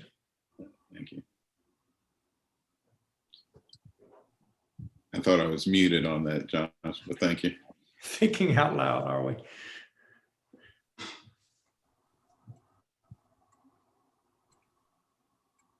Good thing you didn't say that's a stupid idea. All right. All right, that one passed 80-20. Great. What's the next amendment? So we can just keep moving quickly. Yep. The next one is for working group 3. I'm going to share the screen so you can again see the amendments versus the originals. Okay. How many are there? I believe working group 3 has just 2 for them. Okay. And I'll just mention the first one might be kind of duplicative, but because working group 3 also had a recommendation around deprioritizing marijuana enforcement, it's the same amendment about a non-ABC locations. We'll probably merge some of that in the final report. But then the second one is the victims issue. And so you all wanted to add racial equity and then change victims to harmed parties. Thank you, Natalia. All right, Ellen, you're up. This is the amendment for that first one. For the first one, so this is very much like the last 2 amendments we voted on.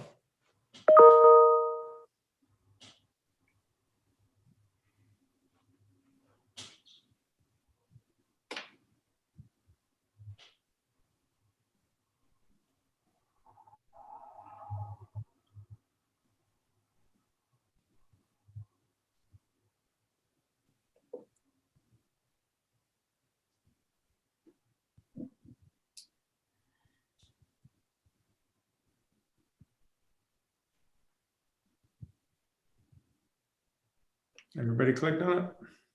Waiting on 2 more people to go ahead and vote. All right. If everybody can be quick, that'd be awesome.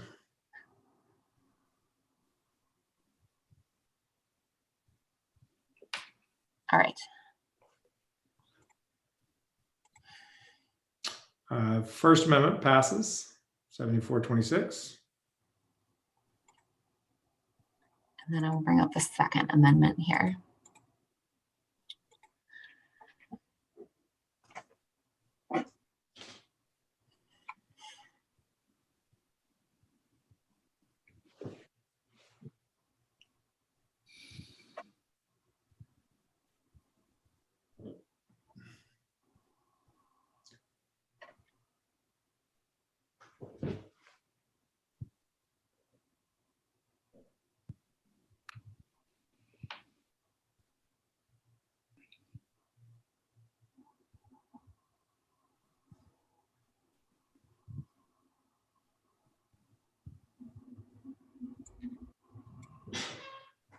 Got our results. All right. That one passed. Great. And just so you all know, I'm moving to my cell phone because I need to hand my computer off to someone. The last one up here is this program group 4.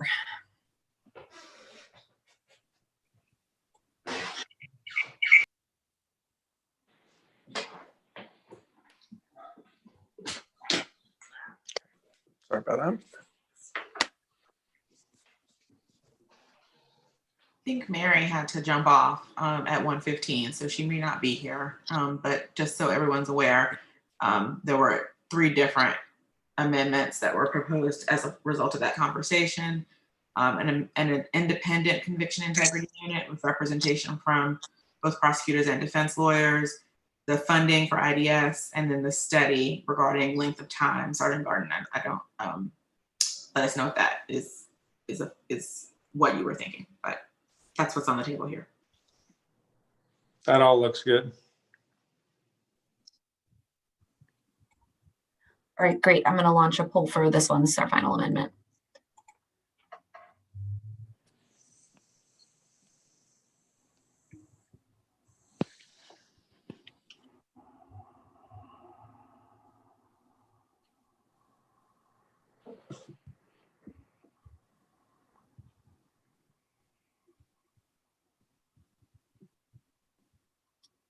All right, and polling. Okay, that one passed unanimously.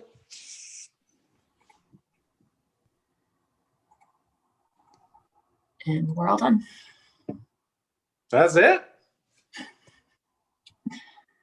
All right. Well, that's awesome.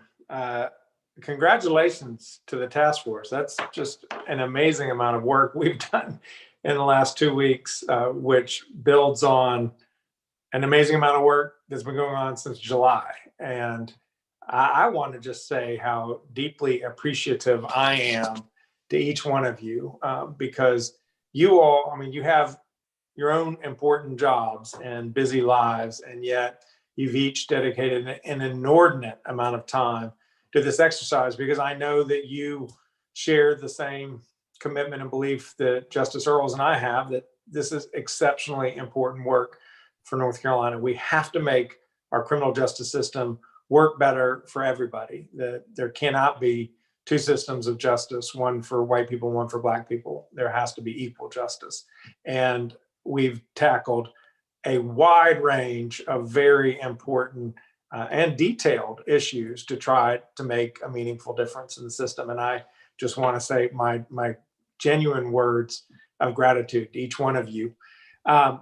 Want to talk briefly about the schedule. We've just gotten a 2-week extension by Governor Cooper. So the report is not due on December 1st, but rather December 15th.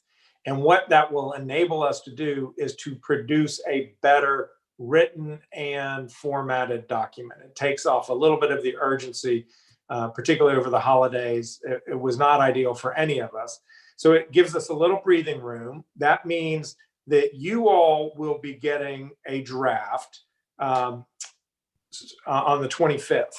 And then a week later, Wednesday, December 2nd, if you have any red line minor edits, you need to have them submitted by that time, Wednesday, December 2nd. And then we will meet again. We're going to meet by Zoom briefly on Tuesday, December 8th. And we will send around a meeting time as soon as possible so that everybody can try to reserve that moment. And it will be an opportunity for us to just vote on the final report and have an opportunity to just be together one more time. I genuinely hate that we have not had an opportunity to be in person. And I've been really impressed that people from such disparate perspectives and backgrounds working on really challenging, hard, difficult, and controversial issues have been able to really see each other for who each other is and differ with each other, but in a way that's incredibly respectful and constructive. And so hats off to everybody, genuinely hats off to everybody. So we'll meet on December 8th. then we will send the final design report to each of us on the 11th, and we will then refer it to the governor on Tuesday, December 15th. Justice Earls, any final words before we sign off from this very constructive meeting today? Yes, and thank you so much, Attorney General, for facilitating and running everything so smoothly. I just want to note to ask people, in addition to the further steps, to be thinking about what role you want to have in the next stage of our process, in the implementation process. And as I've been listening to all of the discussions we've had and thinking about how we make these things now become reality, I am constantly reminded of what Chief Davis tells us about culture eating policy for lunch. But I think it means we have to think about, in addition to just the details of the policies, what role this task force can have in helping those bigger changes that need to happen more culturally, so I guess I'm charging all of you to go back to the communities that you are here representing and both talk about what the task force is doing, what our report is intended to achieve, but to help begin that process of more broadly reimagining what our criminal justice system can achieve. I was so excited to hear the discussion about why does it take 4 years? We don't have to accept things the way they are, and we have within our capacity the ability to do better. So I just urge you to think about how you can help us contribute to that change more broadly, as well as what role you want to have on the task force going forward. So thank you.